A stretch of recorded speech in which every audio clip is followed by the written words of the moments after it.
intro. You know what I bought today? We should intro this first. Okay. Yeah. Definitely intro. Okay, welcome to Tyrant Kings Podcast, episode 4. 3. 3. No, 3? 4? 3. 3. Yeah. 3. Yeah. I'm sorry, Sounds I good. forget all the lost podcasts. Carpool edition. Carpool edition. So, You're definitely going to hear some motors, some honking. and my GPS talking. Yeah. Oh, there it goes. So, this is Dave, Sam, TK11. And Steve. and we are currently on our way to the Battle for Tolland 2017. And we figured we'd just record it while we're driving. Yeah, it's definitely questionable how the audio quality is going to be, but it could be fucking amazing, and it could work just as well as any other podcast. The microphone is currently attached to a boom arm that is zip tied to the back of my chair. So we'll see what happens here. It's gonna be interesting.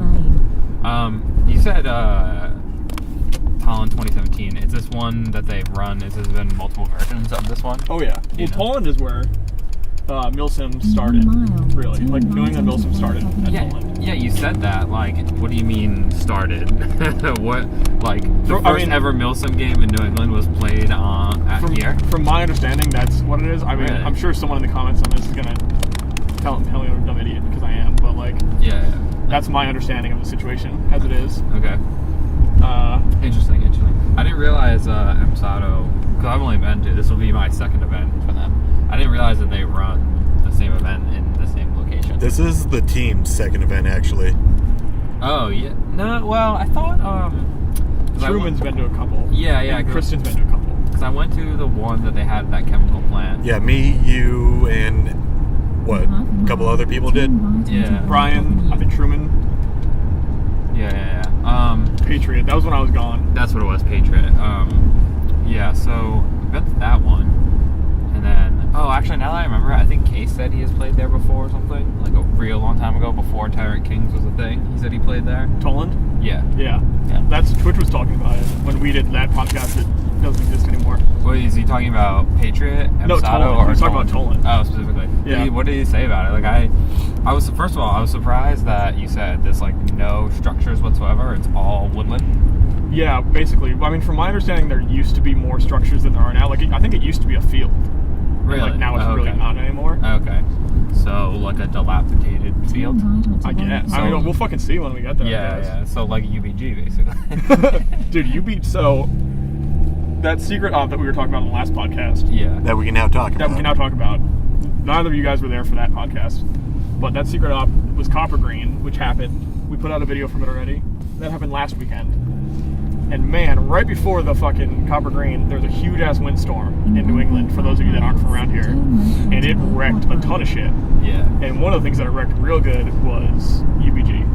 And like half the buildings were just destroyed. Yeah. Church is gone. Church is straight gone. Yeah. But it was interesting because the people will probably see it in one of our videos. But when we were doing the stealth mission inside the town, and me and you went into that building and found that computer. Yeah, we went in like through the back of like a destroyed building. I was like just ducking under like a wall that was pretty much at like a 45-degree angle. That's the same entrance me and Case entered through, too. Yeah. So I was like ducking through that and shit. I was like, yep. And actually, it made it feel kind of cool. Yeah, it was like, oh man, this is like a war torn. Yeah, right? Yeah, where it's really like, that windstorm came over and knocked over this plywood wall. What's funny though is that UBG already had that effect before. Yeah. But this was like, really push it to the limit, so it was funny. They're having a game there tomorrow too. Yeah, there's like a fuck ton of games. Lost Republic. Yeah, Lost Republic. What's the theme behind that one? It's like the Syrian Civil War. Really? Yeah. I wonder how many people is going to be at this event, how many people is going to be at Lost Republic. the Lost Republic. Yeah, thank you. I think what they had, when I saw for Toland, Uh-huh. was they had 70 in our faction and 50 in the other faction. Okay. So like, this is a pretty solid turnout. Yeah. There's going to be walk-ons and shit too, I guess. I don't know. Okay, Yeah. interesting. I do appreciate that for once we have the numbers advantage, because Yeah, right. green always has the numbers disadvantage. Yeah.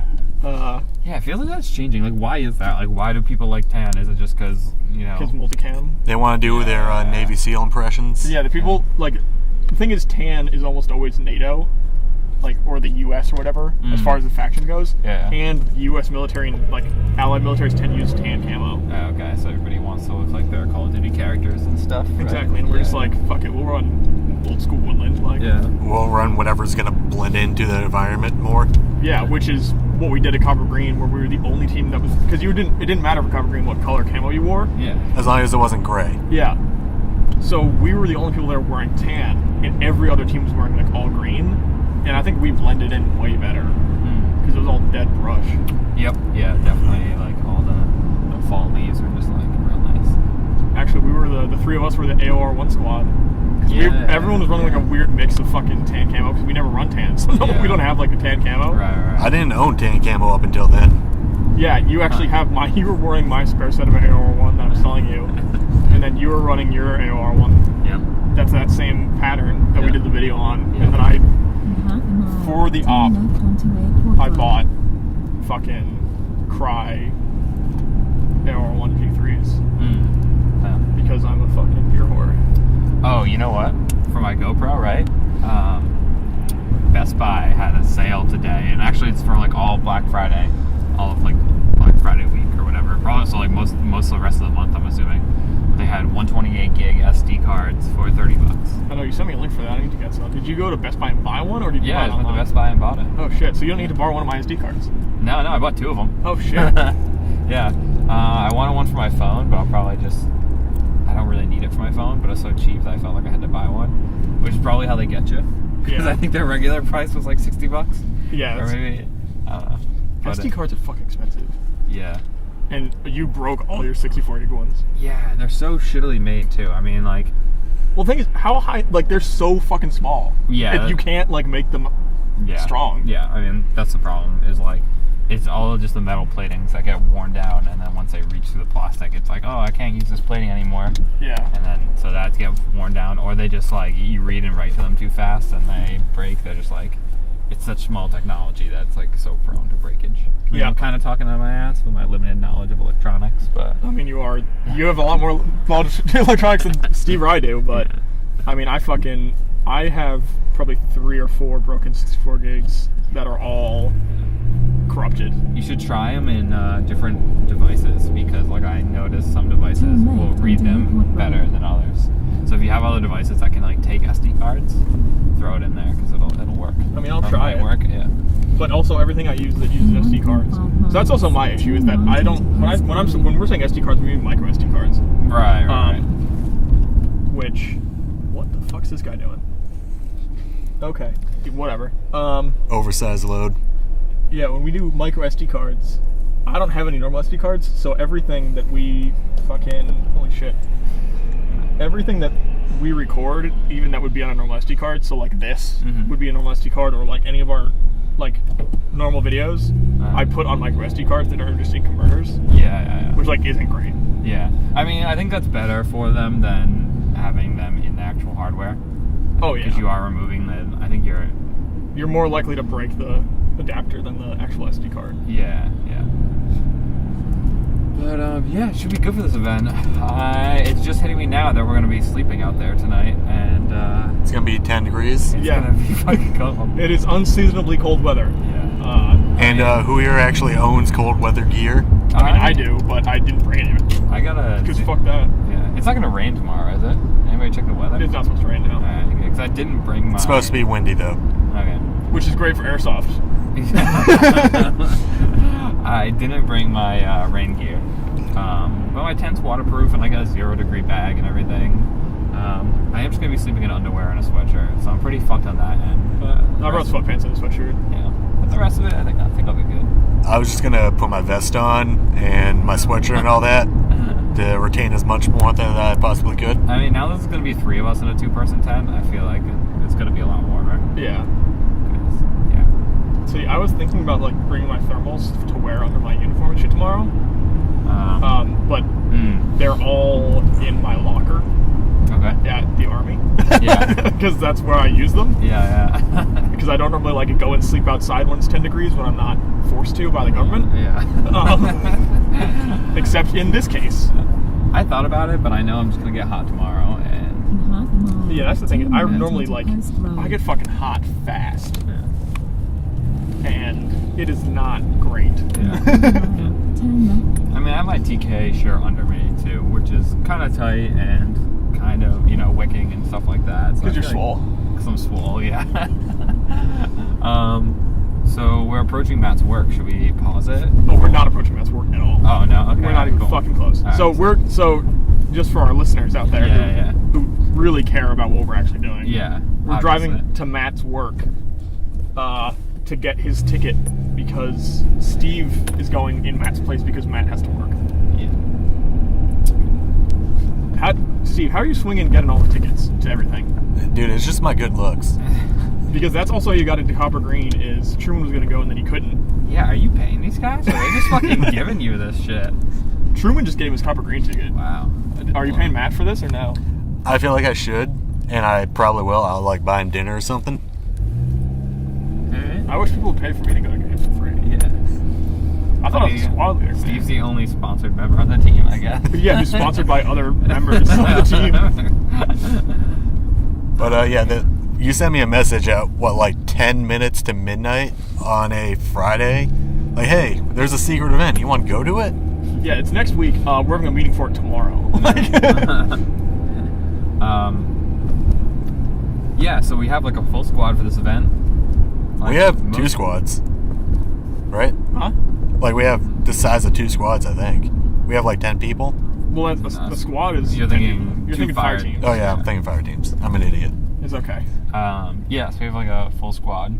I don't know what's an MSATO squad. They probably are 10 to 12 people. More lax on it, yeah. Oh, okay. So it's yeah. Which also, it kind of sucks though that we're not dividing fire teams because we only have one saw. Yeah. It was funny. I guess I feel okay talking shit about him because I don't know who he was, so I can't even name his name. But at the Patriot event, one of our platoon leads was having us. It was right after registration. Oh, run those drills. Yeah, he was having us do bounding cover fire. Why? He was having us. Who's this guy? In the parking lot of the event. And he was all the squad for our platoon. I don't know how many squads were on our platoon. If I had to guess, maybe 8 full squads.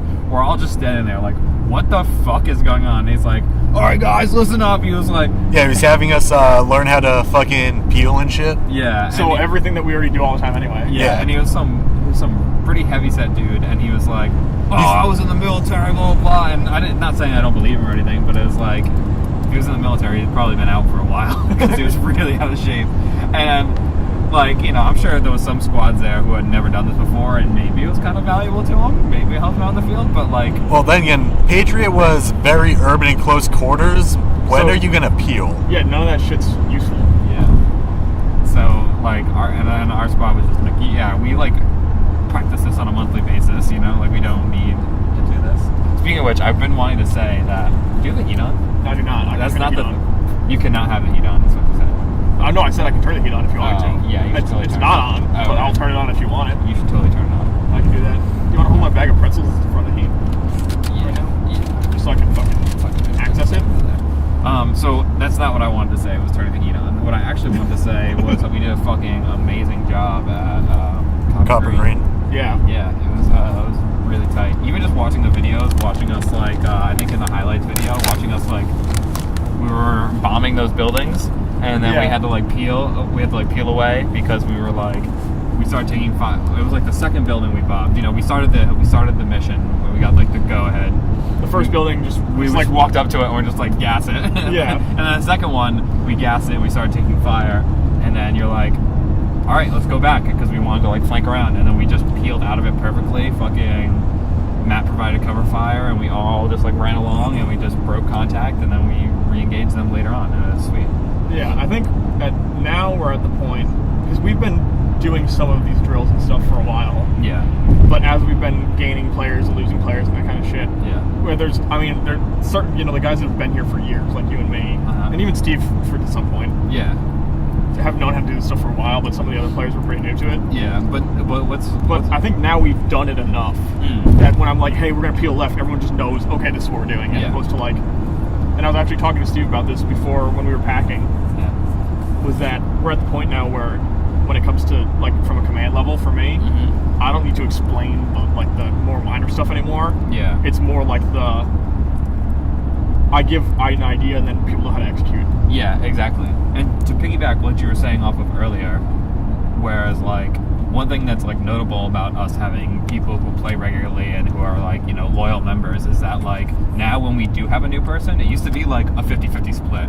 There'd be like 50% vets, 50% new people. And the new people, you know, like wouldn't know what the fuck they're doing. But now it's the majority of people on the team are like experienced players. So now when we do that stuff, even if we have like a newer person who doesn't know our tactics, like they see everybody doing something and then they catch on quick. Yeah. You know, and they're just like, oh shit, this is what we're doing right now. Like, okay, I can do that. Like rather than half the team not knowing what to do, and it's like, oh, then everybody's got their dicks in their hands. You know. Yeah. It's well, much like Kupo's, I mean, he's been to a lot of stuff recently, Right, but he's yeah. really new. Yeah, and he just sees everybody doing the right thing. So he's like, oh, okay, this is what I need to do. I think it also we've slightly modified our recruiting strategy, and I think it's worked well. Like for a while there, I don't know whose idea it was like exactly, but someone somewhere on the team was like, I really want to have more people, which is fine. But if we're just trying to get people, it's not a good way to get quality people. Right. Like, yeah, I could have a team of 40 dudes, but if half of them can't reload their gun, like, Yeah. what's the point? Right. And I feel like recently we've changed to more of like, hey, here's how to apply if you want to. Do it if you want to. If not, I don't give a fuck. Like, Yeah. I'm not going to try and get you to do something you don't want to do. Yep. Well, you all know how I was recruited. We were at the POTUS, and my squad ditched me because we were getting our ass kicked, and they just bitched out. Yeah, didn't they, like, leave? Yeah, they just straight up left the game. And I saw you guys walking in formation. You looked like you know what you were doing. And I was like, hey, can I fucking run with you guys? And you let me. And, like, after game, one of you came up to me and was like, hey, you're pretty good. Do you want to join the team? And as we can tell, I said yes to that. Yeah, well, there was a while there where you were, like, not even actually technically on the team. You were just, like, we would go to events that you were at. Like, we would all go to events and we would be there together, and then you would just run with us. And then eventually we were like, hey, like, just fucking stop dicking around to get on the team. Like, Well, Case would always, like, send me messages, hey, we're going to an event, like, here. You should come if you want to. Like, Red Timber. God, fucking Red Timber. But Case was like, hey, we're all going to that. You want to go? And I somehow fucking coordinated, because at the time I didn't have a license or anything, with my family that we went camping the same week that event happened. Oh, wow. Nice. That's sweet that all worked out. That's awesome. Is it good if for you, Sam? Yeah, it's beautiful. It's beautiful, baby. Yeah, no, it's been, it's good, and it's getting better, so it's nice. Yeah, I'm surprised last weekend I found out, I was surprised that we had a full squad going to this. It's nice that it just happened, you know? Just like, yep. Just had an entire squad going. Well, that's, because right now we're sitting at like 15 members that are like real actual members of the ship. Yeah, they go to most events, right? Which means that when we do have the, 3 or 4 people that can't make it to whatever because they can't, because it's airsoft and like real life gets in the way of shooting BBs at adults. Yeah. It means that we can still run a full squad. Right. Whereas before it was a lot of like, well, we have like 10 dudes, so if 3 can't come, well, now we only have 7 people, which is like barely more than a fire team. And then we're just kind of like, well, fuck. Or, what was it, the Spring Offensive 2 years ago, where I don't know what happened, but like, Case found a bunch of guys, and like, somehow we were running 2 full squads. Oh my god. But like, half of them weren't actually like, Sledge. people on the team. Yeah, we were running with like just random ass fucking people. Yeah, I felt like it was like a full squad of us plus like 5 guys. It was like, yeah, it was not good. Yeah. It was like, and Brian was their squad leader, right? And that was like, and it was like real fucking rough. And we'd be like, we could never coordinate with each other, and like, it was. Then we would move the location, and Brian would be missing half his squad because like, it was like we would all get to a place and we'd be like, all right, we're here, and we'd like look around and it'd be like all of us, and it'd be like Brian and like one of the random dudes, and I'd be like, hey Brian, where's the rest of your squad? And he'd be like, oh fuck. He got too busy to the point gathering his squad where he'd leave his gun back at base. Yeah, you remember that? He fucking left his gun behind. It was like, God. Yeah, no, I'm excited for more of the Copper Green videos to come out. Yeah, you actually, if you'd come by earlier, I actually cut the whole part. I cut all of D together. Okay. And I just need to put... Refresh my memory. D was... D was the first mission we actually did. Oh, okay, sweet. So, all the Copper Green missions were numerical. How are you cutting them? Not numerical, they were alphanumerical, but they're, and we started at D and then worked to F and then worked back from A. Okay. Hey, how long is it going to take to get to Matt's work? We're going to arrive at 6:35 and it's currently 6:20. Okay. So that's not bad. So what do you mean, how am I cutting them together? Or? Yeah. Are you just like cutting the interesting bits, or are you trying to keep like mostly the whole video in there? Yeah, I'm trying to keep most of the narrative in there just so you kind of see what happened, but I did cut a lot out of it. Right. Because I'm also cutting between all the perspectives. Yeah. So for D through F, there was only you, me, and Cooper running cameras, and then Case put his on for A through C. Oh, really? Wow, I didn't realize Case was running the camera. I think now I remember, yeah. He ran it for the last 3 missions. Yeah. So we have... Damn, you have to watch all those people's footage? Yeah. I mean, it's probably okay, because, like, you watch one person's footage, and then like, an interesting thing happens, so then you watch their, then you'll, like, then you'll know to, like, flip over to other people's footage, because, like, interesting stuff is happening. Well, so what I really... Like, if we're all just walking, you don't have to watch my footage, Kubo's footage, Case's footage. You could probably just watch yours. And I watch all the footage at the same time. Really? So what I do is... What program do you use to edit? When I edited, I use Sony Vegas. Okay. I'm not real familiar with Sony Vegas, I mean, it's definitely a professional level one. You can do, like, you can do all the shit. In Premiere, I just I figure out where all of the... I find a spot where I can link all the videos together, like a bang or some shit. Yeah. Where I can figure out where all the videos are, so they're all the exact same time. Yeah. And then I lay them all on top of each other. Oh, and then you'll toggle. And I just toggle through, because Okay. you can just select which one you're actually watching. Yeah. No, that'd probably make that easier. Yeah. Well, you know what I was going to say? I was going to say you should stitch them all together. So, because the GoPro breaks up the videos. Yeah, that's what I do. I stitch you them all do? together back to back and then stick them all in the same thing, the same timeline at once. Yeah, that must be hard though, because like I might turn off my camera before you, might turn on your camera before you. It's harder for like normal games. It wasn't hard for Copper Green because We would say go, we would all turn on our cameras and shit. well, even if they didn't all start at the same time, I could figure out where like the mission started. Yeah. So then some of them would have more footage at the beginning and some of them would have more footage at the end. Okay. Yeah. But as long as the middle shit was together, it didn't really matter. Yeah, nice. You know what I mean? Yeah, I mean, still, regardless, it sounds like you have like a really good system. Regardless, that sounds fucking hard. Yeah, it was. I mean, so from Copper Green, from you, me, Case, and Kubo, we have like 27 hours of footage. Wow. Yeah. Which like there's no. I mean, we're not like an actual production company. We're not actually producing things, so there's no way that I'm going to watch 27 hours of footage because like I'm just not. Yeah. I have like a real job and a real life and shit. Yeah. So doing it that way is the easiest way to get it done. And then I will cut out some of the shit in the middle, like the walking and shit. So the video for D with the intro and the outro and all that shit, the whole thing is like 13 and a half minutes long. Oh, okay. And the mission was probably 24 minutes. Oh, okay, cool. So I cut out, like 10 minutes of shit. Damn, it's gonna look so fucking good, like cutting between people and like that's cool.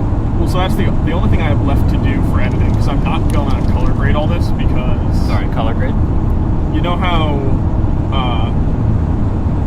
you watched the highlights reel, right? Yeah, like 3 times. Yeah. You know how the footage doesn't look washed out like normal GoPro footage does? You know how normal GoPro footage you lose a lot of color depth and shit? Yeah. That's because I color corrected all of that footage. Okay. Yeah, it did look... it's more saturated. More saturated. Yeah. I'm not going to do that for all these because it's going to take so long to do it. Yeah. But also because I wasn't thinking when it came to it. So what I did is I went through and cut it all and put the whole pieces together and shit. What I should have done is color graded all the footage at once for each person. Oh, really? Yeah. Because currently it is set up so I'd have to go through and color grade each clip. So there's probably 200 clips where it's cuts between different people. So I have to go do all those individually, which I'm not going to do. Yeah. Crazy. Which is also the problem I'm running into now, where I should have had the foresight to. I need to put our names in the bottom corner so you can tell whose footage is whose. Yeah. At least for people to watch it. I mean, I think it's pretty obvious to us who's who, but it could pretty easily get lost if you're watching it and you weren't there. Right. So what I should have done is put the names on when we had the footage all together from each individual, and then rendered it and then cut it so the names would still be there after I cut it. Gotcha. I'm gonna let you navigate it for me. Yeah, sounds good. But I didn't do that, so now I need to go through and put the names on each one. Yeah, that's pretty rough. I feel like most of the time you'll be able to figure it out based on like who's in the scene and what the gun. I mean, the easiest part is like you can look at their gun and then you're like, okay, I know who that is. Oh yeah, I mean, I know who it is. It's just gonna be really time consuming to go through and do it. Yeah, That's really the issue. Yeah. I'm not concerned about actually figuring out who's who. But it's just gonna be a little pain in the butt. Alright, not this exit, but the next one that you're gonna be taking. So I wonder from Matt's place how long the ride's gonna be. Probably like 2.5 hours, 2 hours. I think I looked it up the other day. I think it was from my house, which is basically your house. It was like 2:15. Oh, that's not bad.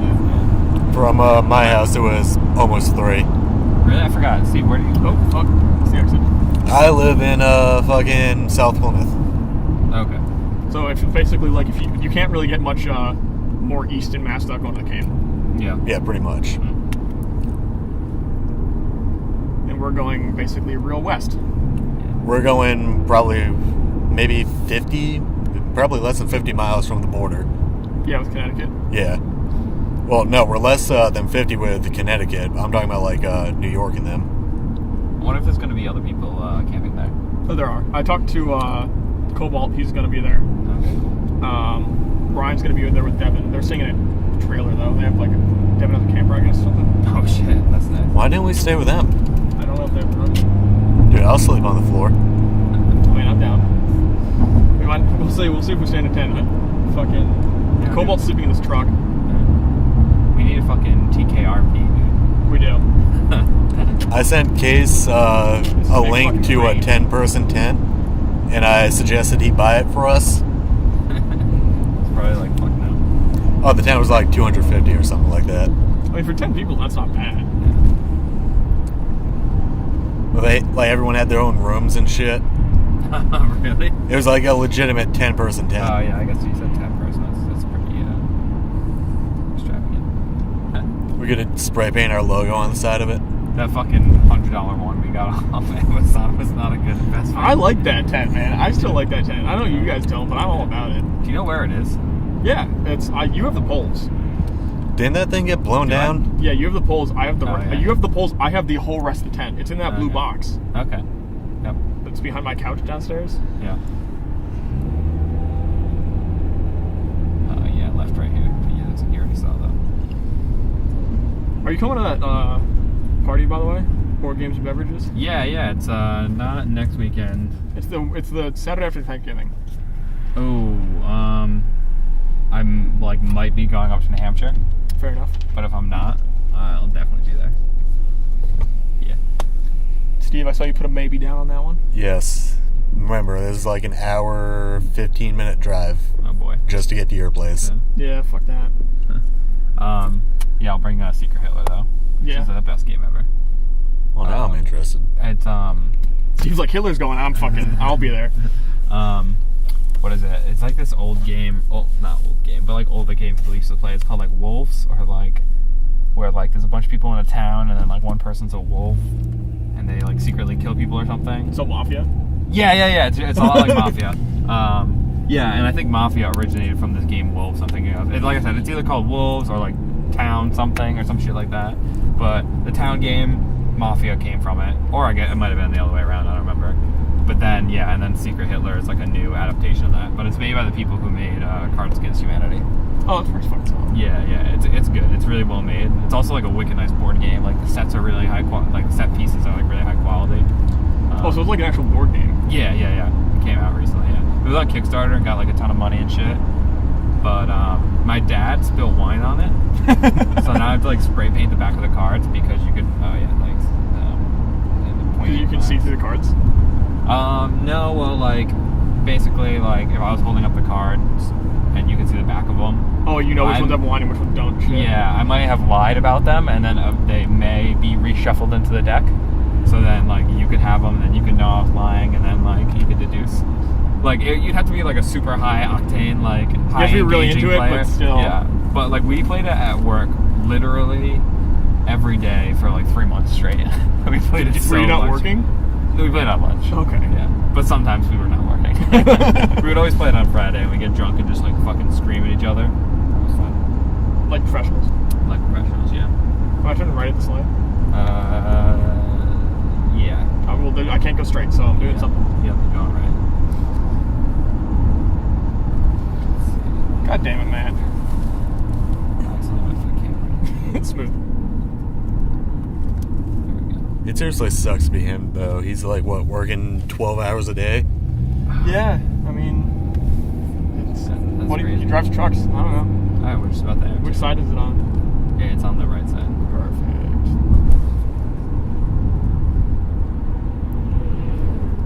And then, do you know what kind of trucks he ships? Like, what kind of stuff? Yeah, 18-wheelers. Yeah. Oh, It's it's this, I'm right assuming. here, yeah. Fuck me. Yeah, that's my bad. And he's probably in there.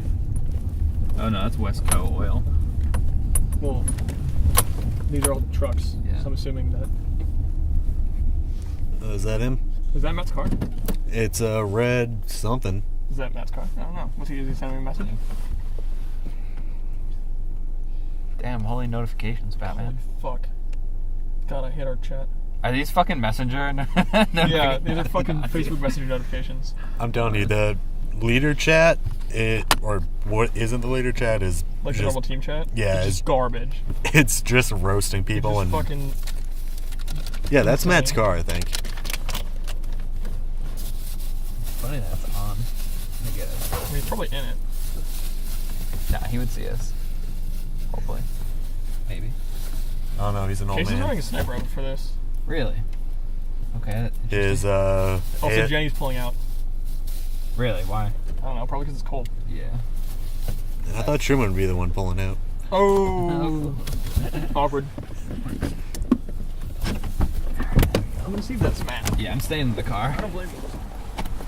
No one's in there. No one's in there. It's his fucking car. God damn it. Matt. I'm gonna call him.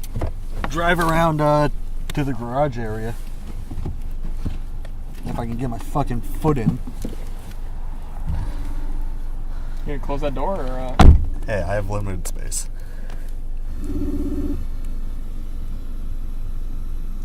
Hey, where you at? Hello? Are you here? Yeah. Hold on 1 minute. Hey, hold on. I'm on my way out. Alright.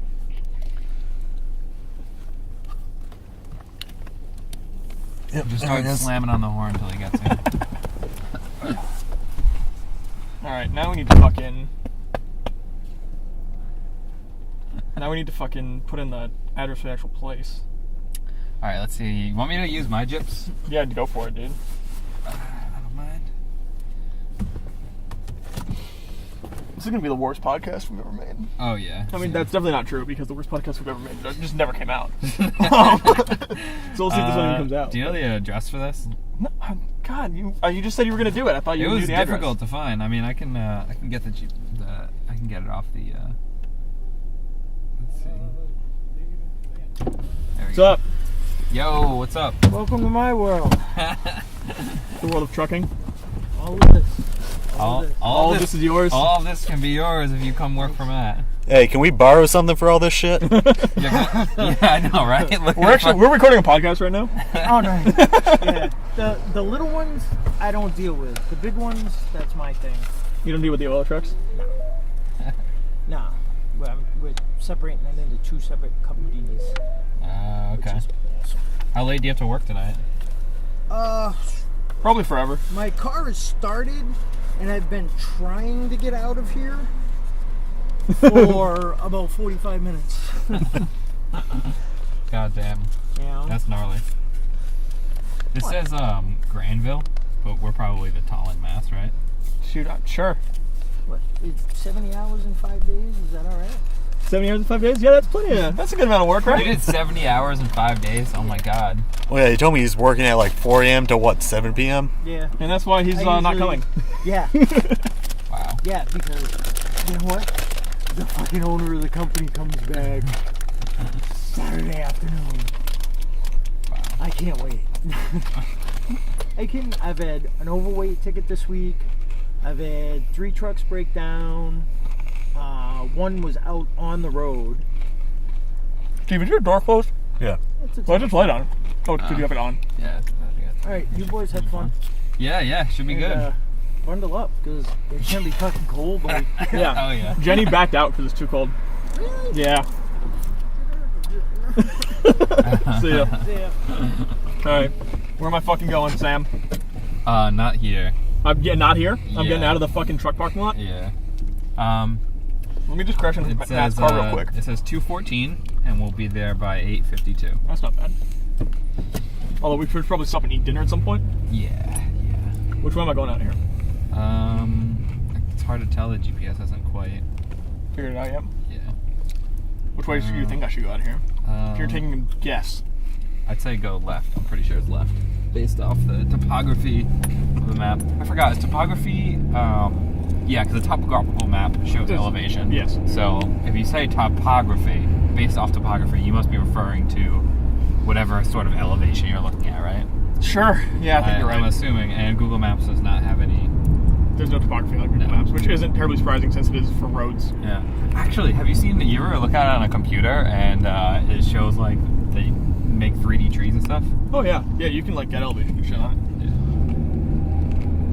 If you want to give me some direction at some point. Would be Yeah. I mean, you just turn as soon as I tell you to turn. Now at this light, I think we were going to be hopping on the highway. Okay. Yeah. So this is where the podcast gets quiet because we ran out of things to talk about after 20 minutes. Well, I mean, yeah. We can still do our after action reports. True, we can. We do have like an entire ops to talk about that we just went to. Yeah. But I think we should save talking about that. Well, I guess when other people are there, well, there'll be new things to talk about, Yeah.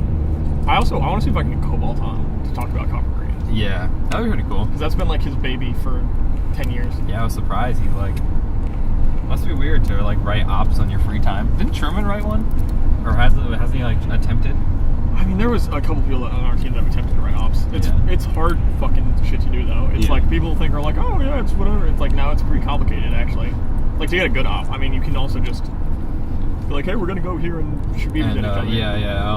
So you guys need to go here, and then I'm also gonna send the other team there, and then shit'll you're happen. Gonna fight each other. Yeah. You'll fight. Yeah. But this one I could tell definitely took some fucking coordination. I mean, the staff members are shifting around, going to different. Yeah, rotating between different positions and shit. And I mean, there were almost as many staff members as there were players. Yeah, that's crazy.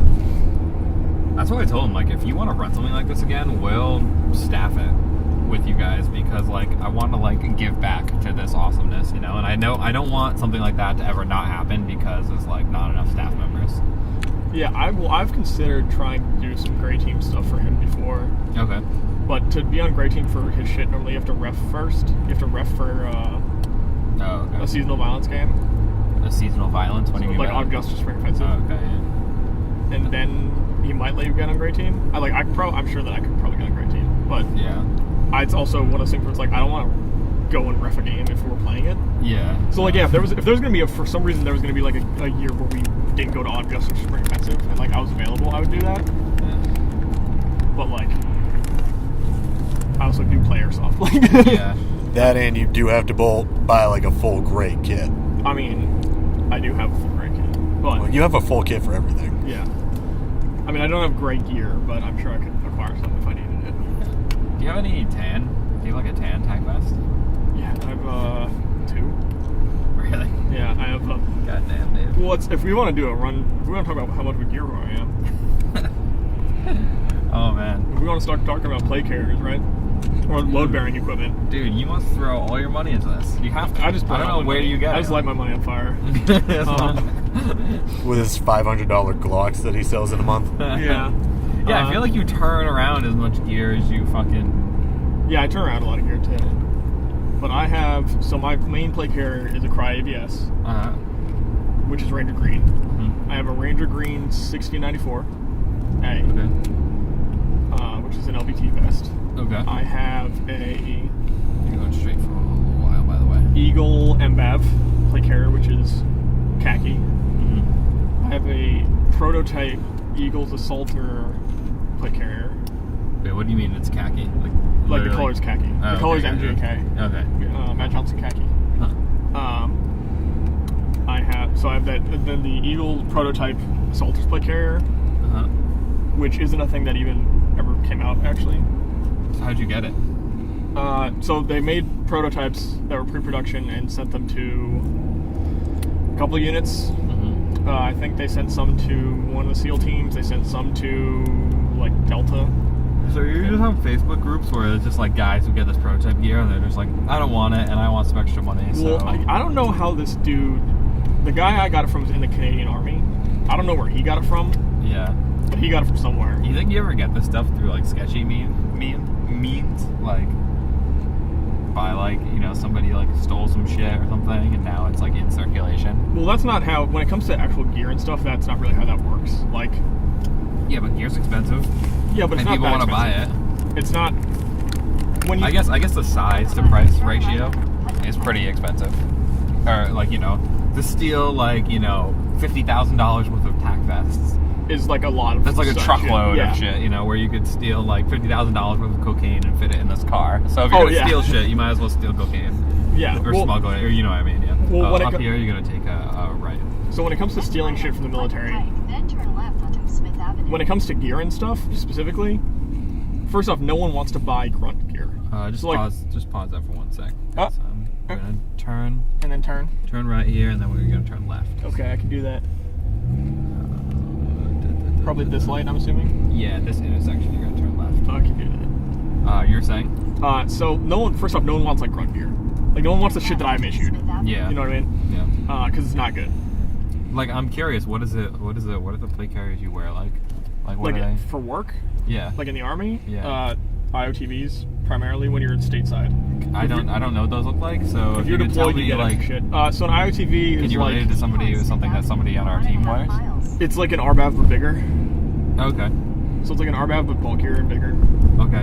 Why is it bulkier and bigger? You think that they're Because the army's dumb. just to hold small shit? Yeah. Yeah. I can't really give you a good, clear, defined way of why the army designs some of the gear the way they do because I don't think they know. Yeah. But so no one wants that shit. Right. Also, if you get issued that shit and don't give it back, you get charged for it. So like you stole it, but not really because you paid for it. Right. So like if I kept my IRTV when I got out, and we're like, oh, I lost it. We're like, whatever. It's like, okay, well here's you owe me $1,000 for this, like, and they take out of your pay. Oh wow. And they're definitely not worth $1,000. No, that's so that's how that shit works. So if you're someone selling like an IOTV on Facebook and it was an army issued one, they probably had to pay for it at some point. They probably didn't just like fucking steal it. Yeah. But also shit gets lost in the army all the time too. Yeah. So like whatever. And then when it comes to more of like the cool like shit,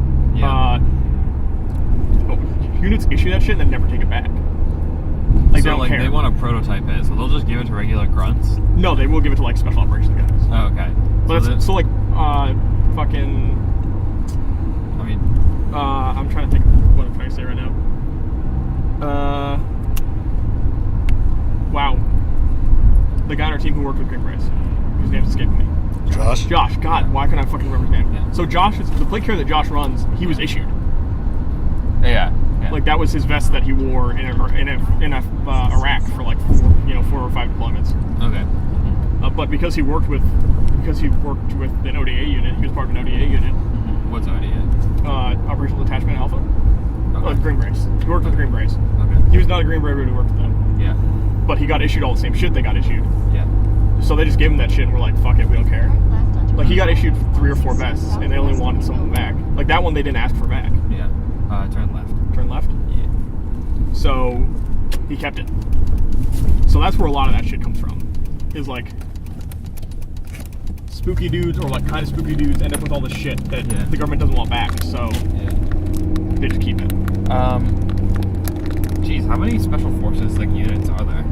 Well, special forces is specifically Green Berets. So Oh. special operations is any sort of like what people in general would think special forces is. Okay. So, Wait, so there's 2 different types. There's special forces and there's special operations. well, special forces are within special operations. Okay. Special forces just specifically means Green Berets. Oh, okay. Gotcha. People just say it because they don't understand the difference. Yeah. Yeah. So if you were talking about like tier 1 and tier 2 units, you have a lot of them. There's a lot of them. Yeah. Like, do you know like what percentage are spec ops units? Like in the military in general. Yeah, yeah. I mean, it's not that high, Yeah. but it's way more people than people would think. Yeah. Like there's a fuck ton of Green Berets. Mm. Like there's a lot of Green Berets, and they're actually hurting for them, and they're trying to get more. Really? How are they Yeah. hurting for them? Because you have to apply to those positions. Well, it's just that they don't have a. It's hard to become a Green Beret, but they just need more. Like Yeah. because we have Green Berets in so many countries. Yeah. Like those guys that died in Niger. I didn't hear about that. So. Oh, okay. Well, there was a bunch of. We had 4 Green Berets die in Niger, like a month ago. Oh yeah. Actually, I did hear about that. Yeah. Yo, Dave, we gotta turn up the heat in this bitch. Do it. Fiending. Oh no, we need some of that. We need the leg in. The leg in a face action. All right. Okay. So. Interesting. There's a lot of them because we have Green Berets in like over 100 countries Yeah. probably. And- I mean, I don't know because that's not, it's above my pay grade, but Yeah. And do so what? A company goes to the military and is like, hey, can you give this to one of their units, and then we're gonna fucking send them a survey or something, or they're gonna like we'll send out a representative and be like, so how did you guys like our gear? I mean, I'd imagine I'm not, I'm not a Yeah. special operations guy. That's Yeah. not. No one's coming to me and being like, hey, fucking infantryman in the National Guard, how did you like my vest? Because they don't give a fuck. Right. What I think about it, because I would tell them it's garbage. But a lot of those, it's all government contractors and shit, so a lot of them know each other, and a lot of people that like make and design gear used to be units, and like Yeah. there's a lot of back and forth there. Oh, okay. So just knowing people and like getting it. Yeah. Okay. Also, the way that units like that are funded and the way that they're allowed to use their funding and stuff is very different. I'm gonna take a right up here. So like, one of the companies that people on our team have some gear from and stuff that I recommend people buy is AWS, which is Advanced Warfighting Solutions. Okay. They're based out of North Carolina, Yeah. and they are almost entirely government contracting for their gear. Huh. But they do a lot of custom work.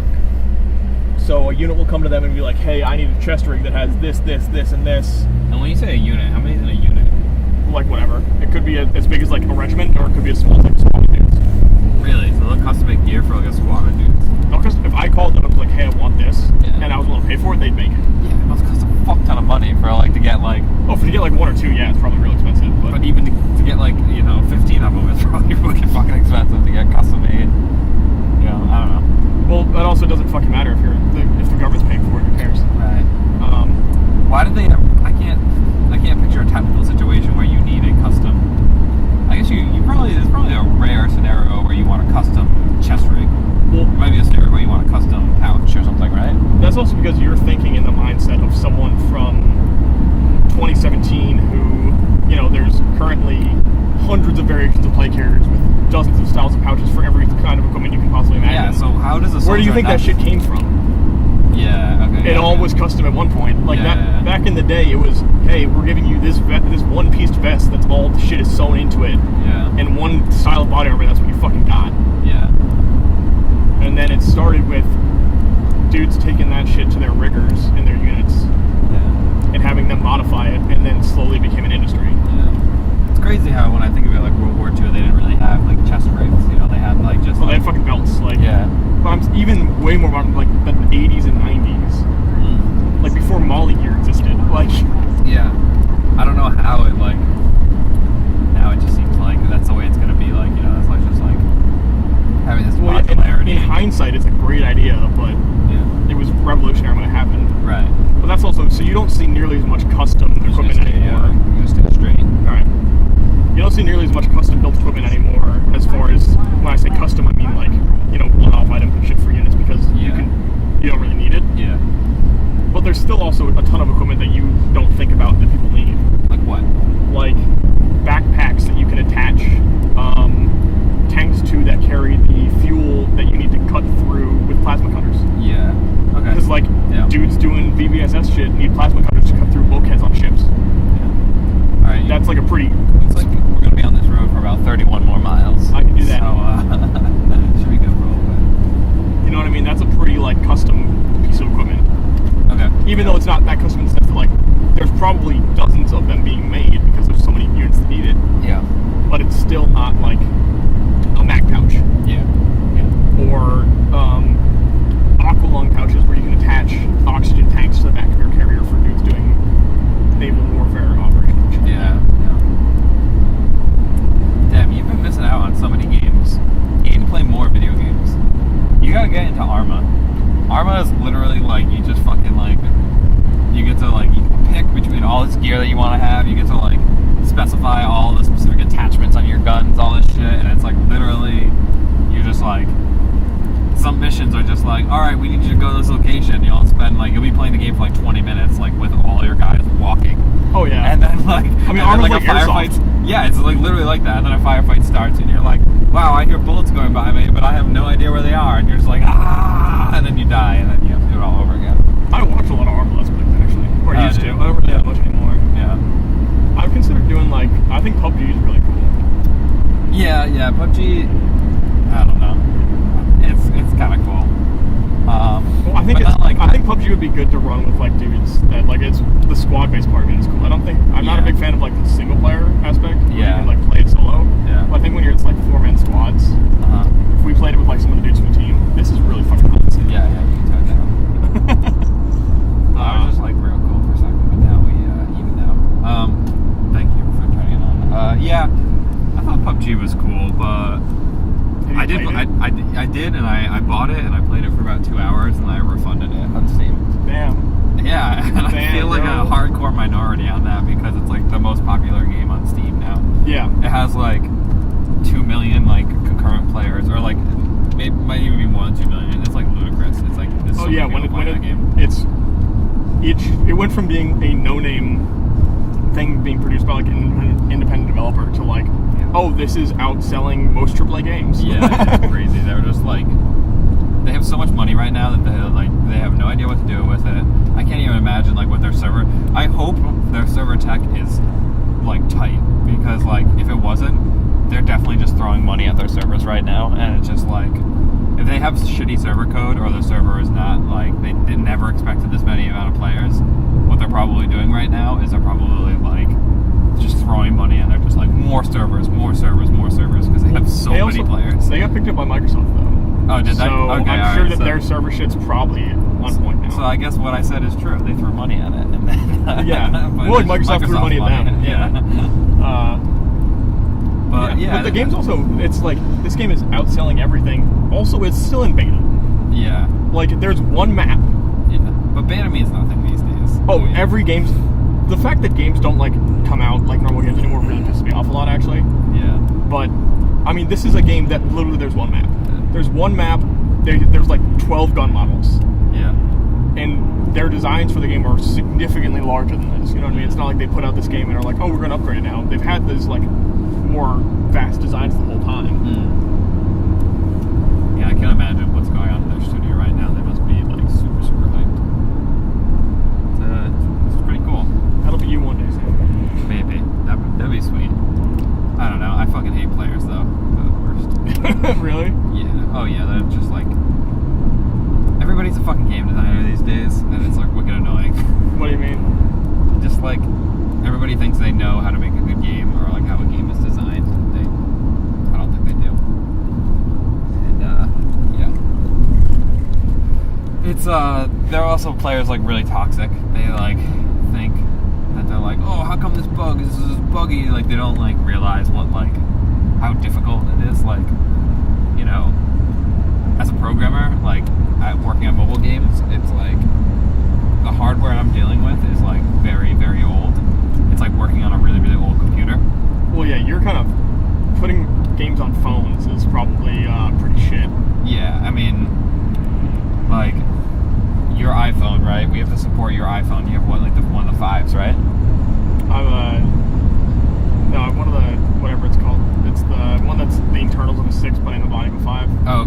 runs like a 6. Okay.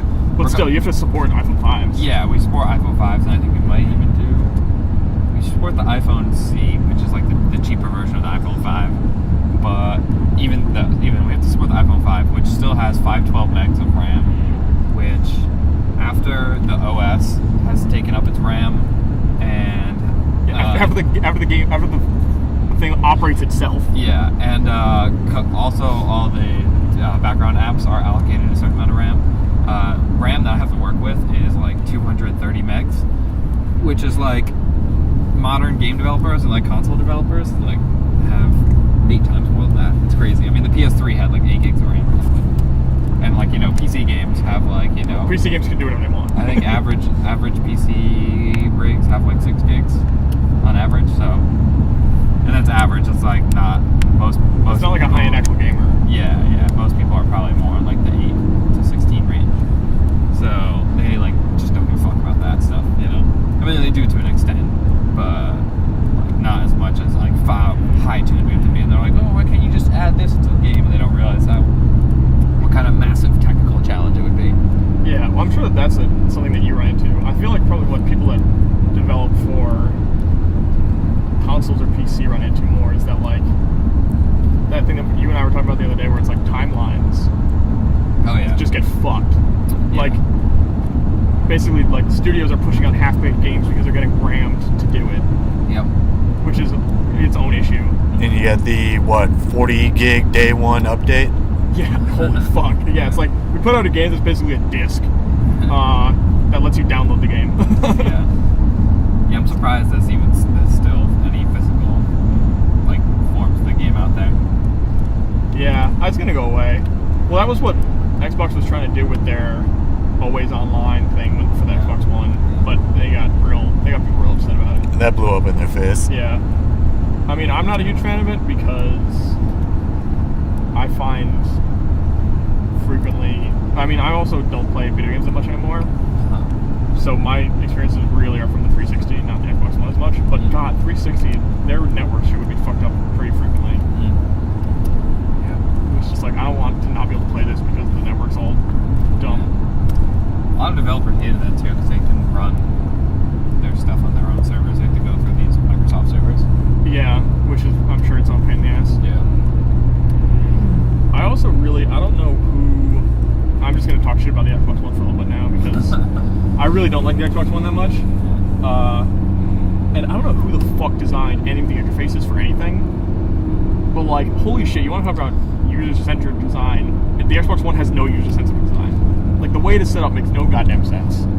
Like, trying to get through menus to do things is a huge pain in the ass. Like, I don't like it at all. Yeah. And it changed like every month too. Yeah. There's definitely a trend going on where like these modern like flat matte colors, like material-esque design, and it looks really, really nice. And I think that they like a lot of times you lose functionality. Yeah. Like these like wicked slim down interfaces. I think when you look at them, they look like sexy as fuck. But then you're like, okay, how do I do it? And you have to like press some obscure button that like pops out the sidebar, and you're like, oh, those options were completely hidden on me, So yeah, it's interfaces are hard, but yeah, I haven't used the Xbox One that much, so I don't really know. I'm not super familiar with how it looks. Well, it also doesn't help that for some reason with the current generation of console, both companies decided, hey, we want this to not just be a game console. We want it to basically like Be your home entertainment. be a media center. Yeah. Which is like, that's not what I want out of an Xbox. Like, I'm sure there are people that like that, but like, I have a fucking TV. Yeah. Like, I don't need my Xbox to run Netflix. I don't need my Xbox to be able to search Google. Like, Yeah. and adding all those things to it makes it so much more complicated to go through menus and things. Everything has these like their own proprietary apps, so it's like, cool, I have the Facebook app on my phone, and then I also have it on my computer, and then I also use my browser for Facebook, and then I also have a Facebook app on my Xbox for some reason, It's all Yeah. this crazy shit. Yeah, like you can put Facebook on your Xbox. Why? Why do you want that? Yep. I don't know. Yeah, it's a crazy world. But I don't know. I feel like an old man half the time. Like, I want to go back to the days of the PS2. Yeah. Like, I remember when the PS2 came out and everyone was real excited. It's like you put the game in the thing and turned it on and it worked sometimes. And you had external storage for all of your saves. Yeah. You had to use a memory card. 8 megabytes. Yeah. An 8 megabyte memory card, you could get like 30 games saved on that thing. Yeah. Now you can't even get a single game saved on it. Right. I remember my PS2 was like indestructible. I like kicked it, and it still worked. And then I fucking like went on vacation for the weekend, and like I had a game in it, and I came back and I was like, oops, I left it on, and then like I turned on the TV, and it was like the game was still just sitting there paused, and I like picked it up and just kept playing it, and I was like, yeah, this thing's like indestructible now. I still have my PS2. Yeah, I have my PS2. I actually played it recently. Really? Yeah. I bought Sly Cooper again. I don't know what happened to my copy of it, but that's my favorite game of all time. Sly Cooper 2. Case is coming tomorrow, right? Yeah, He was, then he wasn't, now he is. he is. Okay. He is. He was arguing with his wife about it. Oh, really? Yeah, I don't know. Too much airsoft? Apparently playing Airsoft 2 weeks in a row is too much. Yeah. Yeah, what do I know? My wife was pissed about it too. Yeah, you and that wife of yours. No, she was. She's like, you're leaving again. She's like, I was gonna cry. It's fine. My girlfriend was like fucking with me about it, but actually doesn't give a shit. She also wasn't around last weekend either. So she went to New York for the weekend and I played Airsoft, so it was like whatever. Yeah. Hey, We're in Connecticut. we're in Whoa! Connecticut now. Huzzah. God, Connecticut's a shithole. It's We just alienated some of our audience. you know, I don't think it's a shithole. I but feel it's like just like no a one's listening boring, to this anymore. horrible place. It's just like, Well, no one even thinks about Connecticut. All I'm saying is the last time I came to Connecticut, my car died, so that better not fucking happen this time. we should go back to that place. When it's not 90 degrees out. Oh my god, that fucking sucks so bad. That building was so hot. What Yeah. building? When we went to CT Tactical or something? Is that what it's called? Tactical Airsoft, Tactical Connecticut. Airsoft? Oh, Yeah. I remember seeing the pictures from that. Dude, that place was fucking hot. Wow. It was Yeah. like really, really hot. Yeah. Oh, Because it was an warehouse with no air conditioning. It was like 98 degrees out. and we had that quote unquote private room. Yeah. It was just elevated above, and it's just like all the heat rose up to it. It was so crazy. The field didn't look that bad from the video. It wasn't. They had some weird fucking rules though. Yeah. Like what? You couldn't. There was quote unquote no camping. There was literally like a rule called no camping, which is like I don't know what that means, but it was you couldn't stay in one spot for more than 10 minutes at a time, or like a ref would come make you leave. Yeah. It was like what? Yeah. Like if you're playing an objective-based game, well, you're gonna stay near your objective, right? Like. I feel like if I was, Have Call of Duty kids opened a field? yeah, right. And there was part of the field there was part of the field where there was no minimum engagement distance, and then Yeah. another part of the field had a minimum engagement distance, which was like, and like I got called out by a ref one time because I was shooting from not in the minimum engagement distance area into another area, and it was too close. Like I don't know what the fuck was going on. Yeah, and it was funny because I remember getting yelled at that too. But then like some kid like burned me from like point blank, and I was like, "Fuck!" Like because it hurt really bad. And he was like, "Sorry, dude." He was cool about it, but he's like, "Sorry, dude. This is the area where I can shoot people up close." Yeah. And I'm like, "What is different about this area that makes it just like I'm cool getting Yeah, it's shot just, up it was close, just a but, different like, part of the map. Like it wasn't actually any like there was no substance to the difference about it. No, I don't think you realize they have a lower gravity field there, so BBs move slower. And they turn it on in that area. And so it's expensive to run, so they have to run it in that area, just like one area. Yeah, that's where all the money went from that field. Yeah. Also, like some of their refs were like 12. They did have some really young refs, which Yeah. is like, hey, you know, if your field didn't have young refs, like go for it, whatever. Yeah. But God, like when I walk to a field and like the ref is younger than me, I'm like, Yeah. you know, I'm not sure how I feel about it. Yeah. It's too bad. There's really not like there's not any good CQB places. You know. Around here, yeah. Well, didn't Extreme redo their field? Well, the thing about Extreme is like, if you want to go to adult night or something, I haven't been to it, but I've heard it's pretty good. But like, I don't want to go to casual play and have to deal with kids. Well, yeah, isn't that just It's not Kid that- Speed Soft Central? Yeah, it's not. The issue with Extreme has nothing to do with the actual field layout anymore. I mean, they still have that choke point, which is like kind of whatever, just because of the way the building's laid out. But it's like, I don't want to fucking deal with 12-year-olds. Like, Yeah. We should try going to the adult night again, because I think... I know Matt's been a couple times. Yeah, it seems like he goes a lot, right? Yeah, Matt plays at Extreme a lot. I'm surprised. I just haven't. It's also adult nights on like Thursdays or something, or Fridays. It's like it's not super convenient for me, whatever it is. Yeah.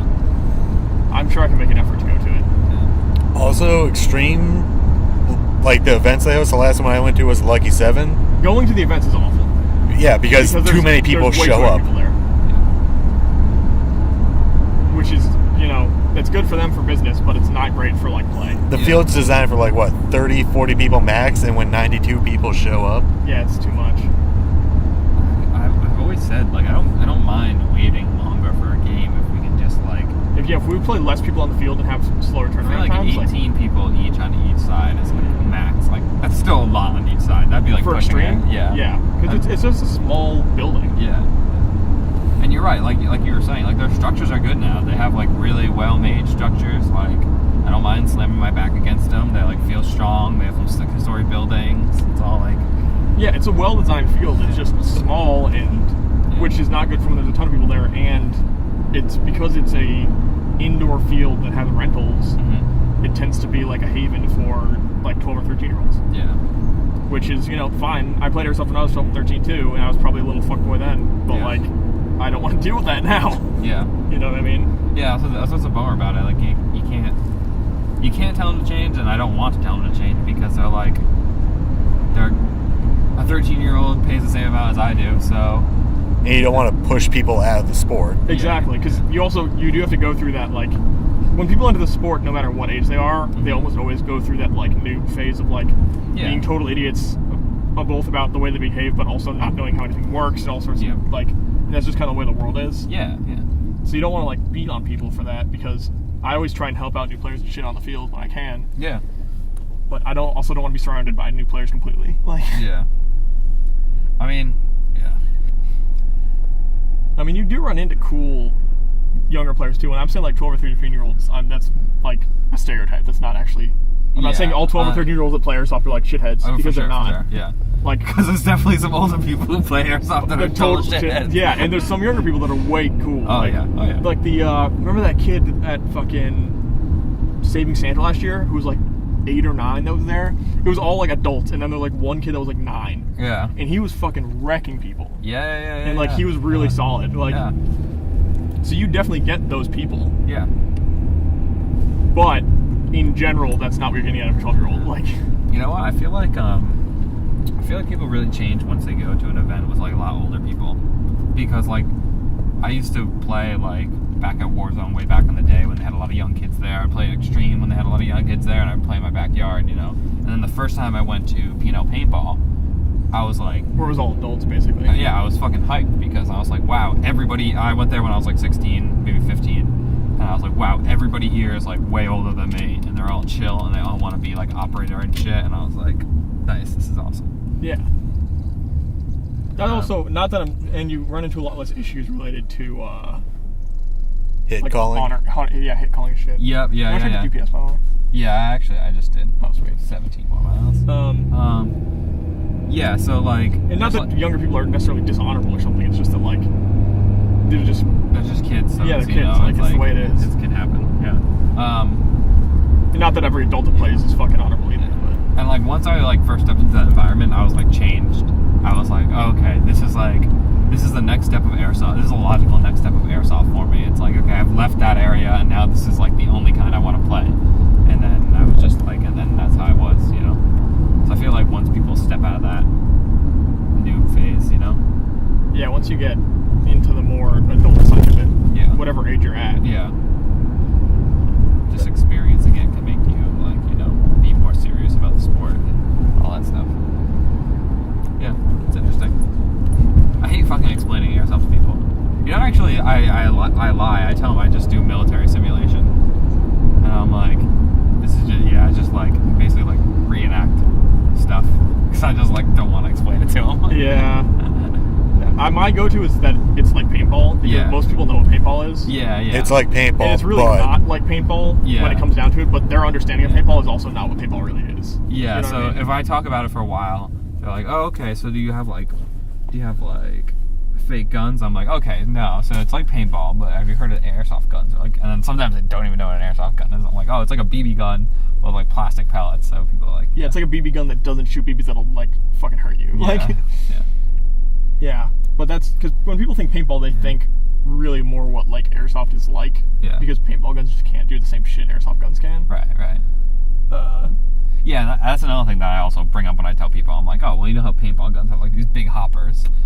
Tell them like when we load our mags, we load them with like, you know, a more realistic amount of rounds, you know, and all that stuff. Well, 130 round mag. Yeah, I mean, I'm just trying to make a point and just kind of like explain it to We them. don't have a giant I know fucking pod in front of our sights. Yeah. But also the accuracy and the consistency of airsoft guns is a lot higher than paintballs because paint doesn't fly through the air super great. Right. But also when it comes to things, I think people also get real bent out of shape when it comes to like the realism of quote unquote like the way the magazine should work. But when you're thinking about the accuracy of an airsoft gun compared to the accuracy of a real gun, if you think about it, probably every 1 out of every 3 or 4 shots you shoot will go like pretty fucking straight. Mm-hmm. And you know what I mean? Mm-hmm. So if you're dividing the amount of rounds you have in a mag by 3 or 4, there's Right. your 30 round mag. Like, Yeah, that's a good point. I never thought of it that way. yeah, it's not like you're getting 120 like laser beam shots. Right, it's right. like the wind fucking caught your BB and you're fucked now. Yeah. Out of 3 out of 4. It doesn't matter because you're just putting way more rounds downrange. Exactly. I'm telling you, man. You know, The biggest thing about fucking airsoft mags is that they don't weigh anything, even when they're Yeah. loaded. Like real mags weigh a lot, but people don't realize. Like Yeah. most people who should play airsoft that have never carried like an actual combat load of real shit. Yeah. It's like, man, your ammo weighs a lot. Like, even people don't realize it. And when I put on my fucking plate carrier, I'm like, oh, this is heavy. This sucks. Yeah, and it's like you got like 6 plastic mags with BBs in them, and like your water source. Yeah. Unless it's you're like- me and you ran steel plates for a short amount of time. Yeah, because Steve's a fucking idiot. But it's like, yeah, well, your combat load, like the ammo I carry as a rifleman probably weighs more than everything you carry for airsoft. Oh yeah. Sure. Like, never mind being a saw gunner or 240 gunner or some shit. How many mags is like a rifleman hold? I mean, your quote unquote a standard like load is 6 So 30 round mags, but like no one carries only 6 mags. I mean, for training and shit, people will, but like if you're actually gonna go shoot people. shoot people, you're gonna carry more mags than them. What do they put them? What do you mean? In mag Like, pouches? well, obviously, like I'm talking about like their chest configuration. Do they run clips on their battle belt, or do they run them all? Do they just put more on their side? Because I know when you say 6, I think of like Like a 3x2. yeah. Yeah. Well, so some of that comes down to some units in the military have dumb SOPs where they want everyone's gear to be laid out the same. No. It's fucking retarded. 'Cause Yeah. What's the point of having modular gear if you don't have it be modular? Right. So sucks to be in those units if that's what you're doing. I But have they not. probably look really fucking cool. Yeah, but who cares if you look cool if you're dying? You're dying. Yeah. Now that being said, I have not really found a unit that's infantry or combat related that behaves like that, because infantry units don't really give a shit about looking good. It's Yeah. more about killing people. Yeah. So that's more of like a fucking like, well, I'm a truck driver, and Yeah. all the truck drivers are gonna look the exact same. Yeah. So that it's the case in those times. Otherwise, it's just people wherever the fuck they want, however they want to. Yeah. Because I was looking at And what you're allowed to use and shit is also SOP based. So like, some units let you personal purchase gear, some don't. Some let you buy your own whole fucking plate carrier if you want to. Some are only like, oh, you can buy pouches, not armor and all kinds of shit. Yeah. What's your unit like? We're pretty lenient, but we'll see what happens. We're gonna have a change in our command soon, so we'll see. But basically no one gives a fuck when it comes to that kind of shit. Like we went to the range the other day, and like one of our medics was running a JPC, and my platoon sergeant was running like a fucking Condor plate carrier, like, which is also something people don't realize. Like I'm a gear elitist because I'm a gear whore about it. Wait, hold the brakes a second. He was running a Condor? Yeah, that's all. People don't realize it, but like, gear is fucking expensive, right? Yeah. Dudes in the military, we don't make a lot of money. Yeah. So unless you're a fucking gear whore like me or some shit, if you're not getting issued super high-end gear, people are just gonna buy whatever works. Yeah. So like most dudes will, like a lot of, if you're talking about guys who personal purchase their gear, most guys will use fucking Condor shit in the sandbox. Yeah. Like, actually Josh's plate carrier, his hydro carrier on the back of his plate carrier is a Condor hydro. Yeah. And like that's what he ran in fucking Iraq because it worked and it was cheap. Hey, I mean, it works and it's cheap, exactly. So why do you trash it so much then? Yeah, no, I trash it a bunch because it's not great. Like, yeah. I never had any of it break on me, so like. Well, the newer Condor stuff doesn't work as well as the older Condor stuff. So like. Not really. Yeah, at least that's my experience with it. Is I've had. Jeez, I have run into issues with. I should find my Condor. Newer Condor gear. Really? I have some old Condor gear still around, and I have not had issues with it. But I have had issues with some of the newer stuff. Because my original Condor plate carrier was like I had that for years and years. I had it for a long fucking time. I also am a big proponent of made in the USA stuff. So Condor's not. I don't think I've ever owned any gear made by Condor aside from this hat I'm wearing. Really? That's the. It's like the cheapest stuff, right? It's definitely like it's the McDonald's. Well, it's tacky, not. right? It's definitely not the cheapest stuff. There's definitely stuff that is cheaper and significantly fucking worse. Oh, okay. Like there's some really, really shitty gear out there. Yeah. Where it's like when you go on Amazon and search like tactical vest, and there's like a tactical vest that's $30 from Walmart. Yeah, it's $30 and it has all the pouches on it. Yeah. Like that's really not good. Like that's really, really bad. And I bought one of those just to fuck around with it, and like holy fuck, it was not good. Yeah. And that thing fell apart instantly, basically. That was my first vest when I was like a kid. I was a young whippersnapper. Yeah. That's also an issue with like I try and assist newer people in buying things that aren't garbage. Yeah. Because when you're new and you're trying to get in and it's like you don't have a lot of money and you're like, well, I could buy this $60 vest that has everything on it or this $100 vest that has nothing on it. And it's like, yeah, but the $100 vest is going to last you a lot longer and you can resell it. When it comes to technology, I've definitely like cheaped out on things and then they've been like great and like they've worked all the time. But there's very, very, very few scenarios in Airsoft where if I cheap out on something, I was like, yeah, I bought the really cheap version of this and it works great. It's like never been like that for me. Sometimes I buy the really, really cheap version of Airsoft shit and it works really, really great for a really short amount of time. Yeah. Yeah, I can't really think of anything I've ever bought in Airsoft that was really cheap and worked. I mean, like tri-shot shotguns. Yeah. Like if you want to buy a tri-shot shotgun for $50, that thing's gonna work forever. Yeah. But like short of that, because it's less complex than a Nerf gun. Yeah, exactly.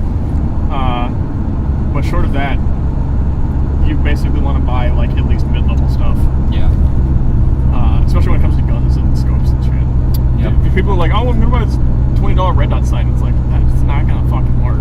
Yeah. If you want it to look cool, go for it. Because I feel like most people that play Airsoft also don't even bother zeroing their sights, which is like fine because Airsoft guns don't shoot great. Yeah.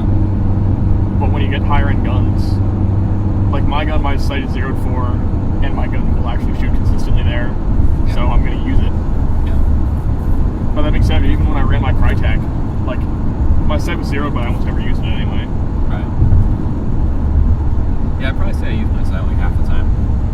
Really depends on like the engagement of the distance. The distance of engagement actually. Whenever we're going through like the town or anything, I almost never use my sight. I kind of just snap shoot because I'm not aiming for a head, I'm aiming for like a torso. Yeah. Well, that's also, I mean, even when it comes to actual shooting, yeah, you don't, inside of 50 yards, you basically snap shoot. Like, you don't really aim down sights. Yeah.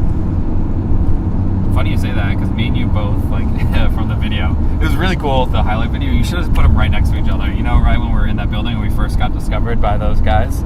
Oh, yeah, in the stealth mission? Well, I shot one, and then you cut to like a completely different scene, and then you snap to you shooting the one at a cross angle. Yeah. And it was fucking dope, because it was just like, I was like, and then you see the other guy come around the corner, and you're like, well, because I was watching that guy, and then you just started shooting, and I was like, I don't know what happened. Yeah. But from your perspective, when I saw the footage, it was like, oh, he looked right at you and was like raising his gun up. Yeah, yeah. So you had to smoke the dude. Yeah. But then because you smoked that dude, the other guy turned and looked at me, and I was like, he's dead. Oh, okay. So he could see you, but he could probably see you in real life, but he was role playing that he couldn't see you. What? Well, he was actually walking by a different direction, Oh, okay. but he heard the shooting and turned around, Oh. and I had to shoot him. Oh, okay. Gotcha.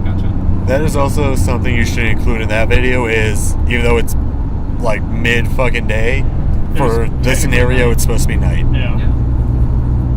Mostly because there's no way that you can sneak around in that area during the daytime Yeah. because it's like bright as fuck. Yeah.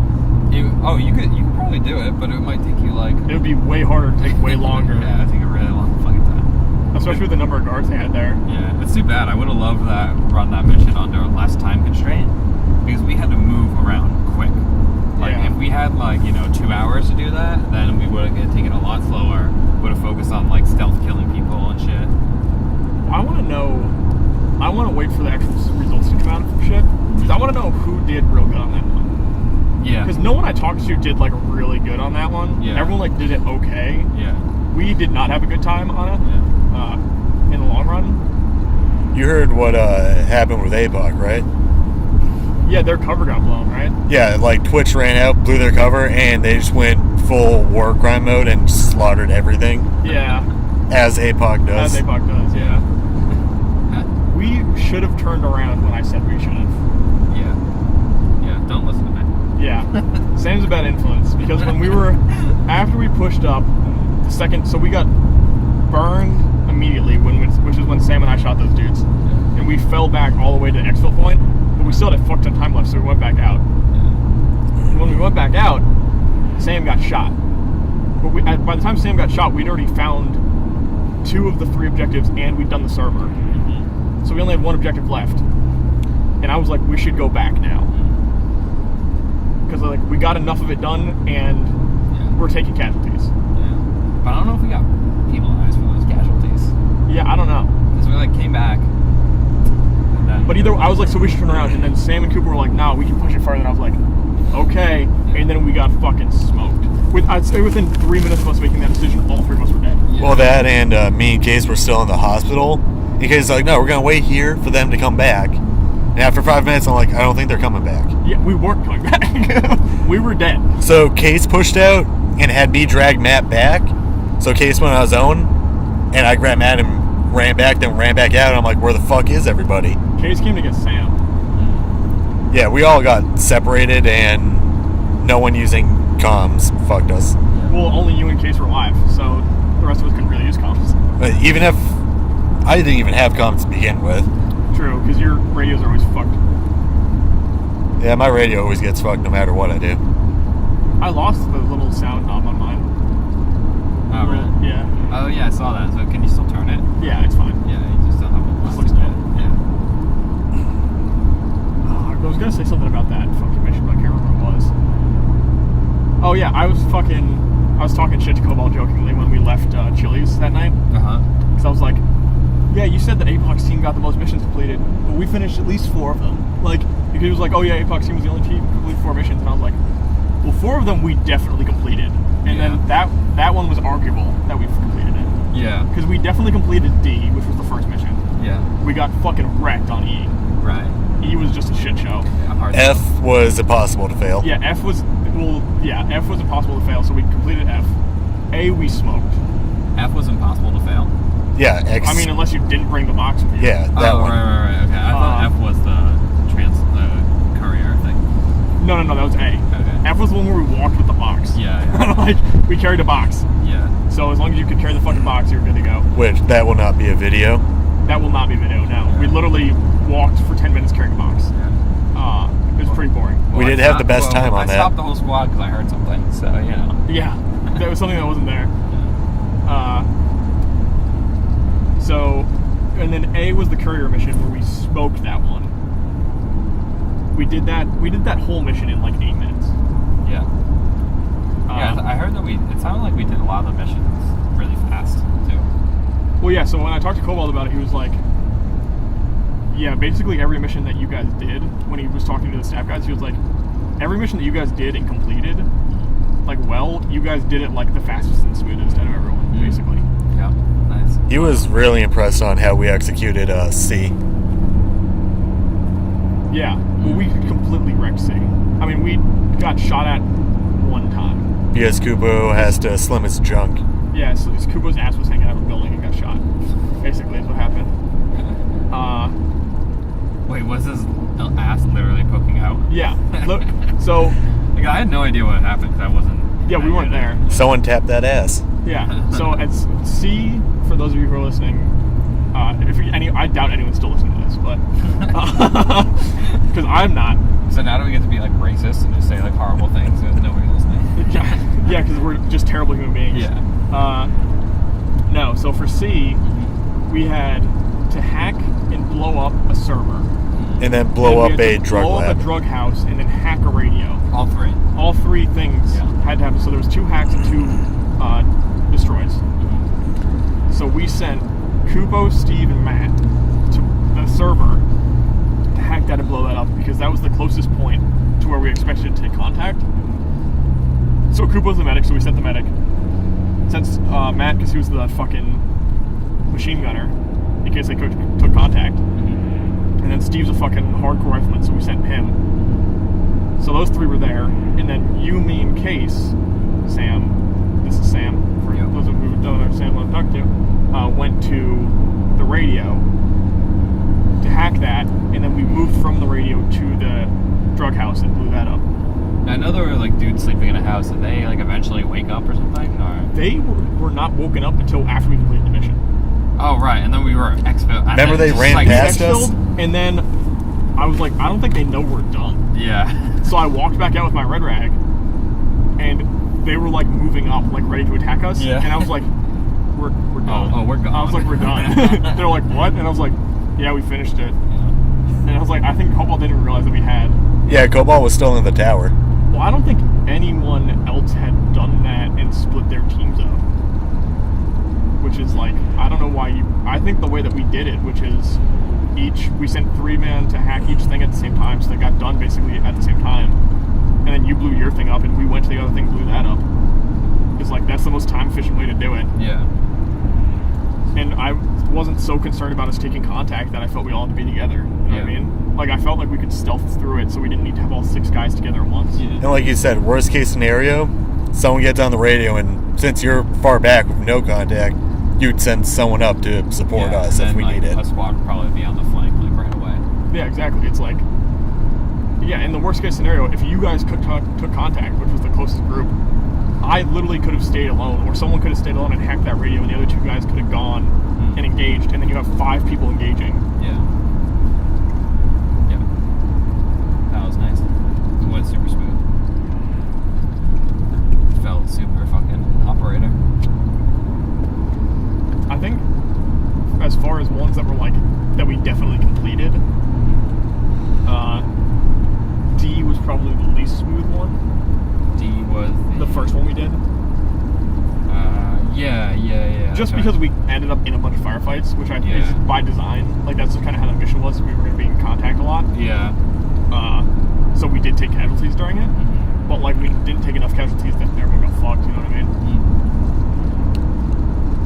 We just ended up getting a lot of hits. You and Steve got shot the most because you 2 were on point the whole Yeah, I time. got hit twice. I think I did too. It was you got hit twice, I got hit twice, and Matt got hit. Once, yeah. Okay. Yeah, it's pretty good. It's a pretty good amount. I mean, for being on point, it kind of expected. Yeah. Well, I shot a bunch of dudes, and he either got up and he had a buddy next to him for sure. So like, then we ran into them again, basically. But I thought they were dead. I just remember hearing during the briefing, though, there might be civilians. And we first got contact, we all turned around and started engaging. And I was just thinking in my head, I'm like, I'm just going to turn around and watch the rear. And I saw a dude creeping through the woods. So I'm like, oh, he might be a civilian trying to fucking hide from the gunfire. So I asked him to show his hands, and he keeps walking towards us. I'm like, hey, show me your hands. And he got closer, and I'm like, okay, show me your fucking hands. And I saw him raise something, and that's when I fucking engaged him. Yeah. There were no civilians on that one. Yeah, we discovered that later on. The last time I tried to take a prisoner. Yeah. It was basically just weapons free until we found Ishmael. Yeah. Which I guess I was kind of justified in doing that because Ishmael doesn't carry a weapon, does he? No. So. But then again, he runs away from the gunfire, doesn't crouch towards it. Yeah, he was hiding like a little bit. the staff members playing had a good time? Yeah, I think they did. It seemed like Twitch had fun. Yeah. He's the only one that I know that I talked to. Like, the other guys that were all there for staff, I, like, know kind of, but not really. But I talked to Twitch about it, and he seemed to enjoy it. That's cool. That's good. Yeah, I was like super impressed. I don't know if something like that can ever happen at like a spring offensive though. It probably can't because No. it's too large scaled. You just don't, you never get an area that has no forces in it to be able to do stuff like that. Yeah. You know what I mean? Like, a lot of those missions can't really be done if there's a ton of player fighting in the area, just because of the way that they're laid You out. would just clash into shit, and then you'd be like, oh, well, we had people would have no opportunity to go anywhere. Connecticut 74 because West. people would have no opportunity to go anywhere because they would just like try to do maneuvering and get into a firefight. I mean, fuck, we have that fucking problem at Spring Offensive already. You know? Yeah, well, whenever we do fragos, it's like, well, we end up in firefights with people that have nothing to do with the frago, Yeah. just because of maneuvering. And you get a bunch of fucking players yelling at you, being like, "You guys need to push up." It's mainly because the fragos are timed, so we can't Next right take our onto time Connecticut bushwhacking. 74 You West. gotta take a right here. I can do that. Yeah, that's my biggest takeaway, I think, from every seasonal violence game, is that, man, we need to not listen to allied units, because Yeah. they always want us to do dumb shit. Yeah, I feel like we get better every time, but it's always like, Well, if you notice, like the first time we started going, they would say, "Hey, go relieve this team of this objective," and we'd kind of sit there and watch. But like, once they actually saw us fucking doing stuff, they made us the main like assault team. Yeah. Oh no, what I mean is more of like, if we're just maneuvering somewhere or something, and we run into another squad, and the other squad's like, hey, you guys go do this way. We used to be like, okay, we'll do that, and then we get fucking wrecked, or the other squad wouldn't be there when we needed them to be or something, and now we just kind of like, we're just gonna do our own thing, and we'll tell you what we're gonna do, and you can join us if you want, but we're not gonna rely on other squads to do shit, basically. there's just so many times in these events where like, literally we're told to like take an area, and we'll like go there and we'll start taking it, because there'll be like a few tank guys, and we'll like start to take it, and then all of a sudden like, fucking tank guys will just come out of nowhere, like waves of them, will just fucking like literally Like TIG? like yeah, they'll just like roll down the road and they'll just be like, "What's up?" It's like they fucking sent like A platoon or something. Yeah, and they just like steal, like you can see them like visually like walking through your AO, and they're just like, Well, they did do that for TIG. It was like, what was that? Spring Offensive 7 or 8? I think it was 8. We had 2 squads, us and one other one on TIG. And we were chilling there for like 15 minutes or whatever it was. And all of a sudden, I got shot in the head, and I think whoever next to me was. And all of a sudden, we saw like an entire fucking platoon of tan just run at us. yeah, I feel like there's a small amount of squads on green and a lot, most, this is just an assumption or like a feeling that I have, but I feel like a small amount of squads on green and then a lot of tan squads, like, That have their own actual teams. yeah, but I just feel like they don't have directives for the day. They just like fucking go out and they'll just like chill somewhere and smoke people when they walk by. Like, that's how we die so much, is just like some guys just like ambush us, and I feel like we could have that kind of fun if we did it, if we like didn't take command from CP. Well, yeah, we have the issue of like, our competence has led us to be tasked with doing things that tend to get us killed. Yeah. Like, they're like, hey, there's like 3 squads at this one building, and we need someone to go take it. So like, if anyone's gonna be able to do it, it's gonna be you guys. So try it out. Yeah. And they might occasionally send another squad with us or something. Yeah. And because we actually try and like win the game, we could actually go and try and do those things instead of being like, I'm sure there's also lots of squads that get assigned to do things and then just don't do it. And they just give up. Yeah. Yeah, they're like, we're just gonna go shoot people instead. Yeah. Which is like, I mean, that's cool, but that's not really what I'm trying to do in a game like that. You know what I mean? Right. Like, if I go and, play at fucking Warzone or something, I'm all about just shooting people randomly. Yeah. But although we do pretty well, honestly, with the maneuvering through the bigger conflicts when we have fragos and stuff. Yeah. It just usually involves bushwhacking, and it gets so fucking tired. Dude, because UBG is just like, if you're not on a path, it's just Yeah. fucking knee-high brush Yeah. the whole way. Yep. Knee high if you're lucky. Yeah, if you're lucky. I mean, at least now, like with the copper green, I could break those sticks, you know? Yeah, because they're all dying now. It might be worth it. But Spring Offensive, when all that shit's brand fucking new and growing, Yeah, when in the spring it is awful. I'm glad that you turned that light on so I can not see it all. What are you doing? I think my door is like a little open. Go ahead and unlock this shit. You good? No, how do you unlock these fucking doors? They're gonna automatically lock when I'm driving. Oh, see, I thought you could unlock them and then still open them while you're driving. What if I need to do like a action hero style escape and like roll out? If you're getting kidnapped in my car, you're fucked. Oh yeah, speaking of cars, do we want to turn Dave's Jeep into a vehicle we were going to use? Other Dave Jeep, you mean? Huh? Other Dave? Yeah. We should totally do it if it costs me $0. Then I'm all for it. I mean, if he really wants me to, I'll weld a fucking machine gun mount on there. Do we even have a gun that we can put up there? I mean, no, but we can get one. I do plan on buying a 240. Just because 240s are big and fucking mean looking. I feel like it's not, like, I don't know. I don't have any interest in being a vehicle crew because I feel like it's, like, a little cheap, you know, in the sense that, like, you can kind of just, like... Whatever you want. Yeah. Well, now the new rule is Fast Team is connected to vehicle crews. Yeah, I would be cool with being a vehicle crew if we could use them the way that I want to, which is as a fast reaction element or something, Yeah. where it's like we have a truck with a machine gun on it and we roll up in a bunch of dudes pour on the back, Yeah. as opposed to right now where it's just like it's a gun truck. Yeah. Yeah, I mean, I wonder what the rules going to be like if we bring our own vehicle. I don't know if they, like, allow that. They probably don't. No, I mean the old Stack Ops rules, apparently they're changing them, but the old Stack Ops rules, there were no troop transport vehicles, was kind of the thing. It'd be cool if we They could... tried it with the mobile respawn, but The mobile respawn was not carried out very well. Yeah. The rules were kind of unclear, and there was like people would just camp around the mobile respawn point, and it was not good. Yeah. It's too bad in theory. I think it could have been pretty cool. in theory it did sound like a good idea, but in execution, it just got all fucked.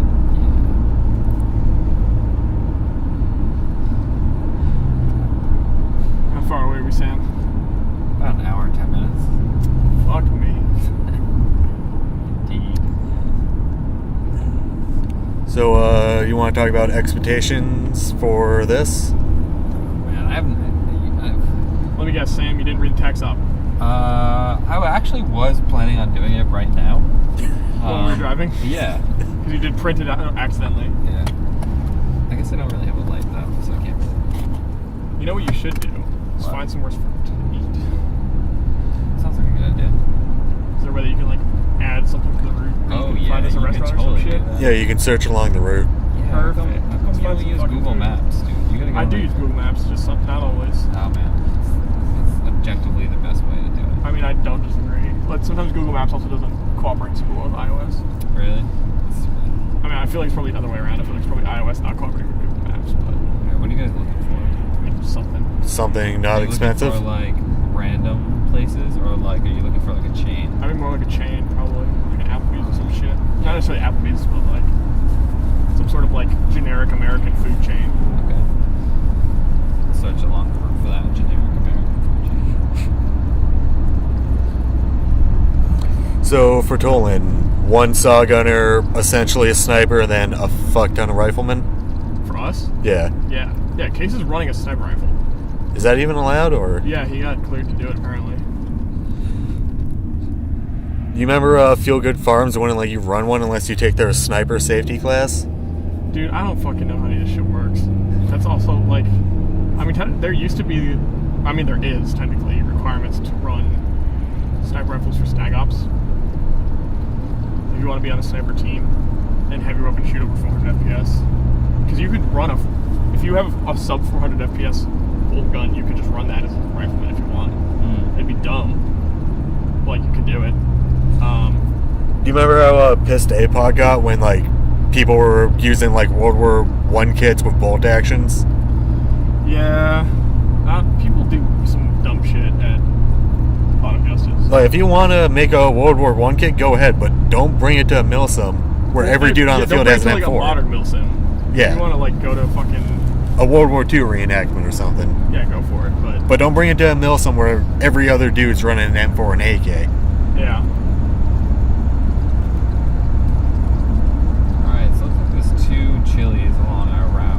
perfect. They're both kind of close to each other. Do you want to go to the closest one or like? Yeah, let's go to the closest one. All right, cool. Chili's is like the airsoft fucking dining for us. Chili's is a tradition. It is. How far are we from this Chili's? 16 minutes. That's not bad at all. Or we could go to the farther one and it'll be like half an hour until we get there. I'd rather go to the closer one. I'm feeling some food right now. It is almost 8, so it's getting a little. Is Tolland. Brian and Devin already there? I don't know. I haven't looked at the chat because I'm driving. Dude, I wonder if he has like a fucking RV. If it's big enough, fucking, we're not staying in this Yeah. fucking tent. But if it's not big enough, man, it's gonna be fucking cold. Yeah. Dude, I'll like snuggle with Brian. I'll snuggle with Brian too. I don't give a fuck. Dude, we can all just. Oh Dude, wow. imagine if he fucking rolls up in one of those like big like an RV. Yeah, I'd be down. I'd be fucking down. That'd be sweet. So there's 94 messages in the group chat. Holy shit. And- I don't fucking look at anything that shit. What are they saying? What is so important? It's Nick and Case. Why is Nick talking? He's not going to this thing. Quarter mile. Turn Nick, left onto Case, the I-84 Kupo, West ramp to Hartford. the Gape. What are they saying? Dude, there's somebody in that chat, and there, you know how you can modify people's names? Yeah. Somebody in that chat, and their name is like Ronaldo or something. Like, I don't know who the fuck that is. I'm not gonna figure it Oh, out. who it Rudolph. is. Probably Rudolph? Yeah. Matt's Rudolph. Because he got shot in the fucking nose at Turn Copper left Grind. onto the I-84 Hey, do you got a phone then merge charger up onto there? I-84. I do not, actually. I forgot to bring a phone charger. No, I mean like a place I can plug it in. Oh, yeah, I got a place you can plug it in. Hey, Sam. It's on the side of this thing. It's like fucking where my finger is. Oh no, I don't think you can plug it in. 'cause Whereas, look at me, Sam. No, it's a car. It's a car. Oh, one. does it It's have not a USB? It's not USB. Oh, then now you're fucked. Oh, you don't have a car charger, or Well, like? I mean, this thing's plugged into the car charger. Oh yeah, good point. I have a battery pack that I can give you. I have one too, and I also just have my normal wall charger in my pack. I have But 2 battery packs as well. we're not digging that out. I mean, you want to try and figure out how to get to the trunk right now? Go for it. But, Just do some roof surfing. yeah, this fucking accelerating all the weight in this car is a little slow. Yeah, it's trying. We're getting there. I think we're doing okay. Hey, it's doing pretty You know good. what? I know where we are right now. This is the hill that we just went over. Is the hill my car died on. Yep. Your last car or this car? The last car. This car. No, the last car died. It Yeah. fucking died. It's Really? Just done. from that It's one? dead. Yeah. Yeah. So what happened that day? You got And then I made it like over the crest of that hill, and we stopped like over here. So what happened? Did you get that car towed to some place? Yeah. And what they say? It's just totaled. So what it was is the fucking. It just was leaking oil that I was unaware of, and it fucking ran out of oil. Oh. And you ran it with no oil. Yeah. Yeah. Because I didn't know. And when you run your car without oil, kids, it gets fucked. Yeah. So basically, we couldn't replace the engine My car if used we to. wanted. My car used to leak oil, dude. I used to just fill it like on a weekly basis. Holy shit, Sam. I mean, I wish I'd known. I would have fucking put some oil in my car. Yeah. But I didn't know. You don't have a light for it. It didn't fucking register, apparently. It wasn't on. Yeah, dude. I'm so glad I have like a decent car now. I drove some real shit cars. And it's nice. My car, all the lights would just turn off on it, and then the Sweet. speedometer would just turn off, and like the needles would just like fall as if the car was off. So you wouldn't fucking So I know literally what's go on the going on? highway like right now, going 60, and everything would just go boom, And you just turn wouldn't off. know. Yeah, and it's like super jarring because it's just like all this just turns off, and you're like feels like your car's off, but you're still like going. Well, this car's got its own little quirks to it. So in case you haven't noticed, there's no clock. Yeah. It's not because the clock isn't there, it's because it doesn't. The backlight doesn't work. Yeah. Okay. So it's on, but it doesn't work. Yeah. Which also means that to adjust the radio and shit, you have to figure it out. You just have to guess and check. If you notice, currently the AC is turned to max, despite the fact that it is currently off. If I turn it off, so that, I don't know why that is. Also, if I adjust the fog lights, it turns on the light in the car. That's the fog light controls. That's crazy. Yeah.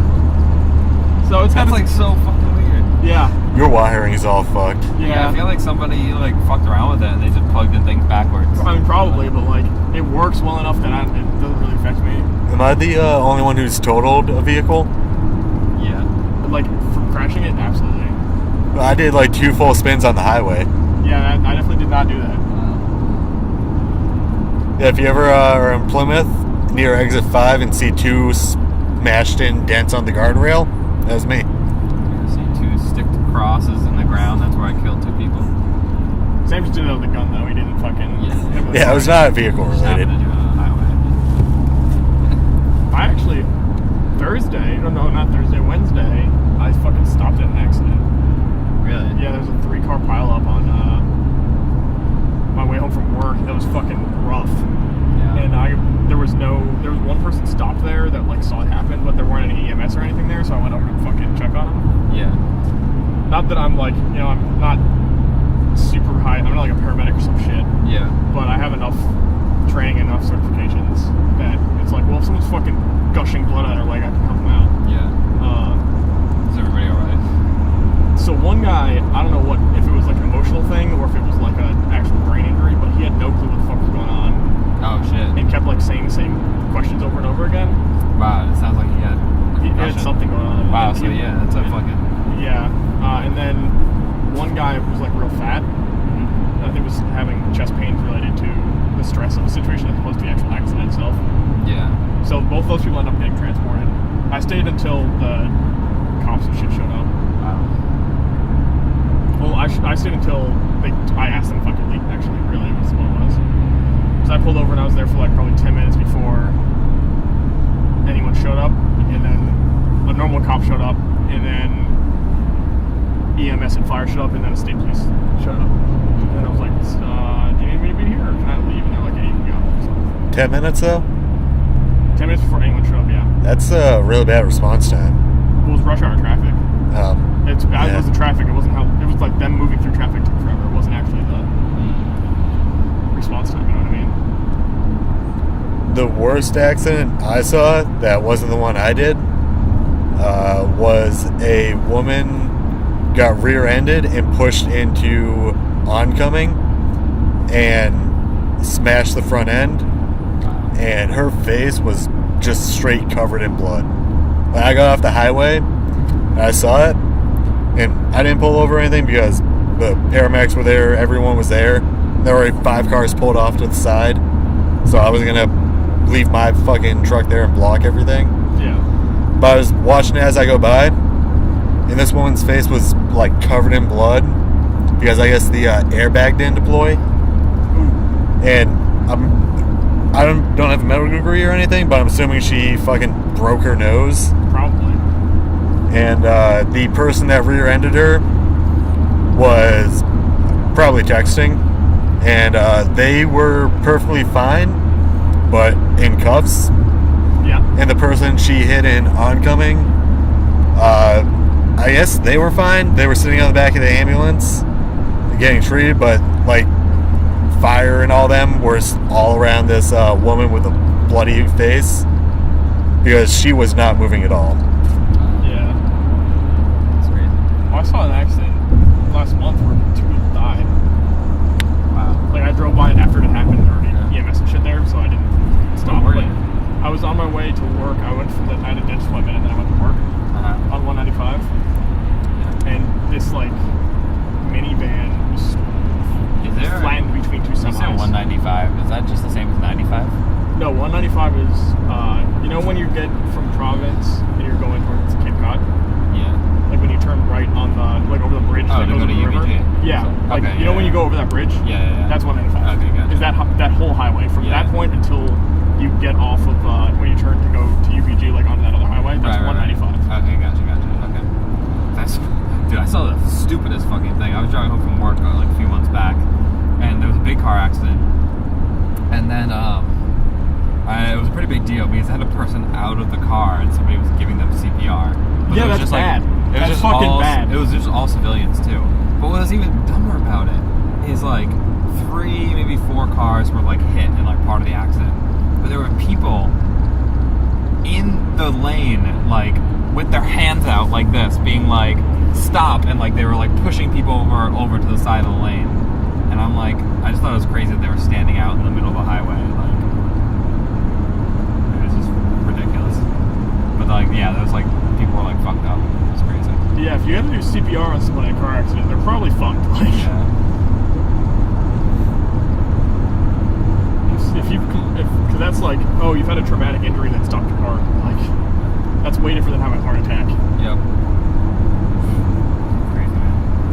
I'm so lucky that I drive so much, but I've never. Yeah, I drive a lot. I've never been in any accident. Actually, I did. When I was going to school once, when I was going to college, I fell asleep on the road and I hit some lady. Holy shit, dude. Yeah, I mean, we were in like pretty close traffic, so I How just much like. should we take, by the way? Good question. It's only 5 miles. So, You know what exit number is? exit 60. 60. Oh, Yeah. right. Yeah. So, yeah, I just like hit her bumper. Just like a love tap. Yeah, yeah. But I hit it pretty hard where it like shook her car and shit. Was It was like an older lady, but she was like wicked cool about it. Like I left a little black mark on her bumper, but I didn't like dent it or anything. She's like, oh, it's fine. I think my She's first like, I have kids. I was like, all right, thanks. my first like month of driving, I was going to a party for 4th of July, and I was pulling out of a store after rabbits and shit, and a woman was backing up, like, I don't know, the parking lot was like an L shape. We were both at the corner, so if I backed up, she would have team-boned me if I backed up, but we both backed up at the same time, so our bumpers scraped. Oh, yeah. And I literally had my license I didn't even have my license yet. It was still coming in the mail. And I was like, oh, fuck. And I got out, and I talked to her. She's like, yeah, I have teen boys your age, too. You're a lot more polite, so I just really don't care right now. Yeah, I had one. I was going to Thomas Place Mall, and the traffic was like real fucking heavy going into the parking lot, and it was like bumper to bumper, and I just like tapped a dude.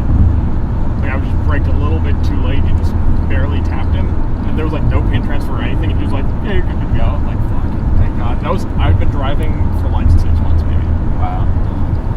The only other thing I had was like I tapped somebody like that, but then like we got in like this crazy gunfight.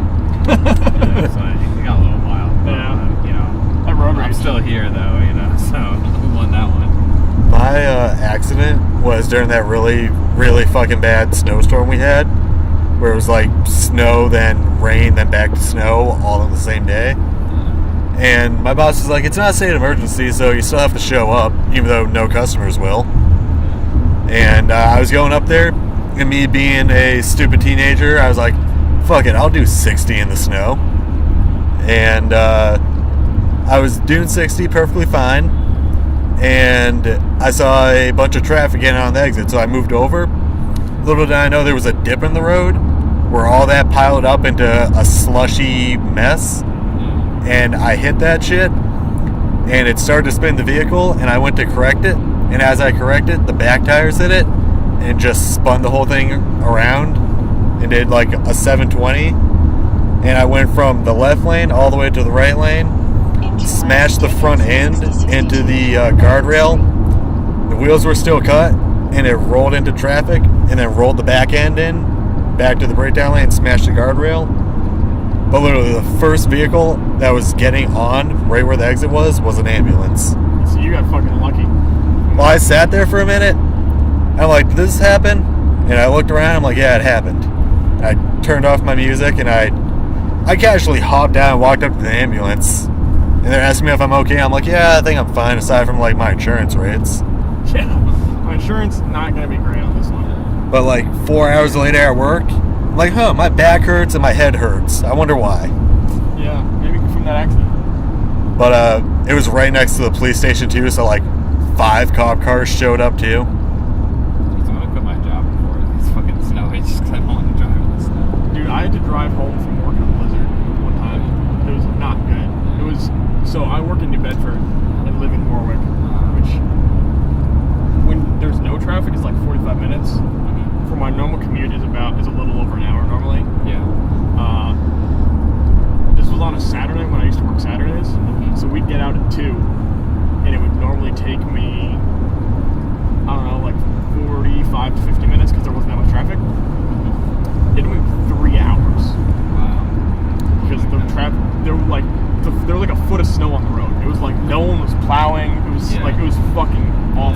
that's because plowing jobs don't fucking pay well if you work for the state. Yeah. I saw probably at least 6 cars in ditches. Like, Yeah. no one looked injured, which is why I didn't stop for anyone. Because I was like, if I stop, I'm not gonna really get going again. Is really my concern. Yeah. You on here, right? I've been like that. Take exit 6062, Yeah. then keep right to continue on exit 62. Yeah, dude, I've been like that too, where it's like, if I stop too much, I'm not gonna be able to, like, I'm gonna be stuck here, and that's gonna fucking suck. Yeah. Yeah, I've been like that once too, where I was driving home. Actually, you know what's funny? It was a really bad blizzard, and I shouldn't have gone to work. But it was my first day at Turbine Keep when I right to wasn't. continue on exit 62. Yeah, keep right. It was my first day when I wasn't an intern. So it was like your first day of like the real job. Yeah, it was like a normal day, right? Like nothing changed. Like it's In not a like, quarter oh, mile, you have all this turn new right work onto now. Pleasant You Valley know, Road. it's like it's not like I had like all these new responsibilities. It's just like coming to work and Or doing needed to meet new people or anything. Yeah. They it's finally coming- decided to pay you. Yeah, exactly. Just come in and just continue working on what you've been doing. And but yeah, and then I came into work and there was like 2 people in the office, and then it was like, all right, I'm going home, and I drove home at like 11 o'clock. Yeah. And Turn right onto Yeah. Pleasant Valley Road. Oh, it was a Hooters. mess. I was like, I had to follow behind a truck because they were like plowing the snow for me with their tire treads. Do you remember that big windstorm, that like freak windstorm, like 2 years ago? No. It was like in the middle of summer, and like there was this freak windstorm one night, and it just wrecked like the power for the state, and like tons of trees got knocked down. I and think shit. I remember that. Oh yeah. Yeah, I went to work that day, but I was also another day where I had a dentist appointment actually, and went to work late, and the area where my dentist wasn't hit that bad, and the area between my house and that area wasn't hit that bad, so I didn't really realize how bad it was until I got to work, and there was like 3 In people 800 there, feet, turn right onto Buckland Street. and this was a warehouse that I was working in. So there was probably like 80 employees where I worked, and Yeah. there was like 6 people there, and they're like, "We're surprised you made it in today. Most people couldn't Yeah, get that's there." right over there. Oh, sweet. Just keep ticker to Right. right over here. So this podcast is coming to an end, I would say, Yeah. Yeah. as we're going to get dinner before we Finish finish this last leg of the journey. I think we won't record this last leg, whatever it is. yeah. So I hope you enjoyed listening to our rambling, or you didn't, in which case you probably aren't listening to this part anyway, so who cares? Yeah. So this one, we didn't really talk about airsoft that much. Well, we Well, we did. We talked The about last servers. arrow we haven't, but Yeah. so All right. So from this Chili's, we have 56 minutes to drive. it's not bad. Someone wanted to talk about servers for a while. Yeah. So we'll So I want to talk about servers. Sam. So we'll see you next time on the Tyrant Kings podcast. Yay, we did it. Huzzah. We're here at Chili's. Woo! And I stopped the recording. Sponsored by Chili's. Alright, I want to get the fuck out of this car. Me too. Stretch my legs. Warm up my feet. Your feet are cold. Sam, Dude, what my kind of feet phone are do you have? freezing. That's why I thought like the door was open. What? What kind of phone do you have? I have the Galaxy S8 Plus. Okay, I need to stop this recording.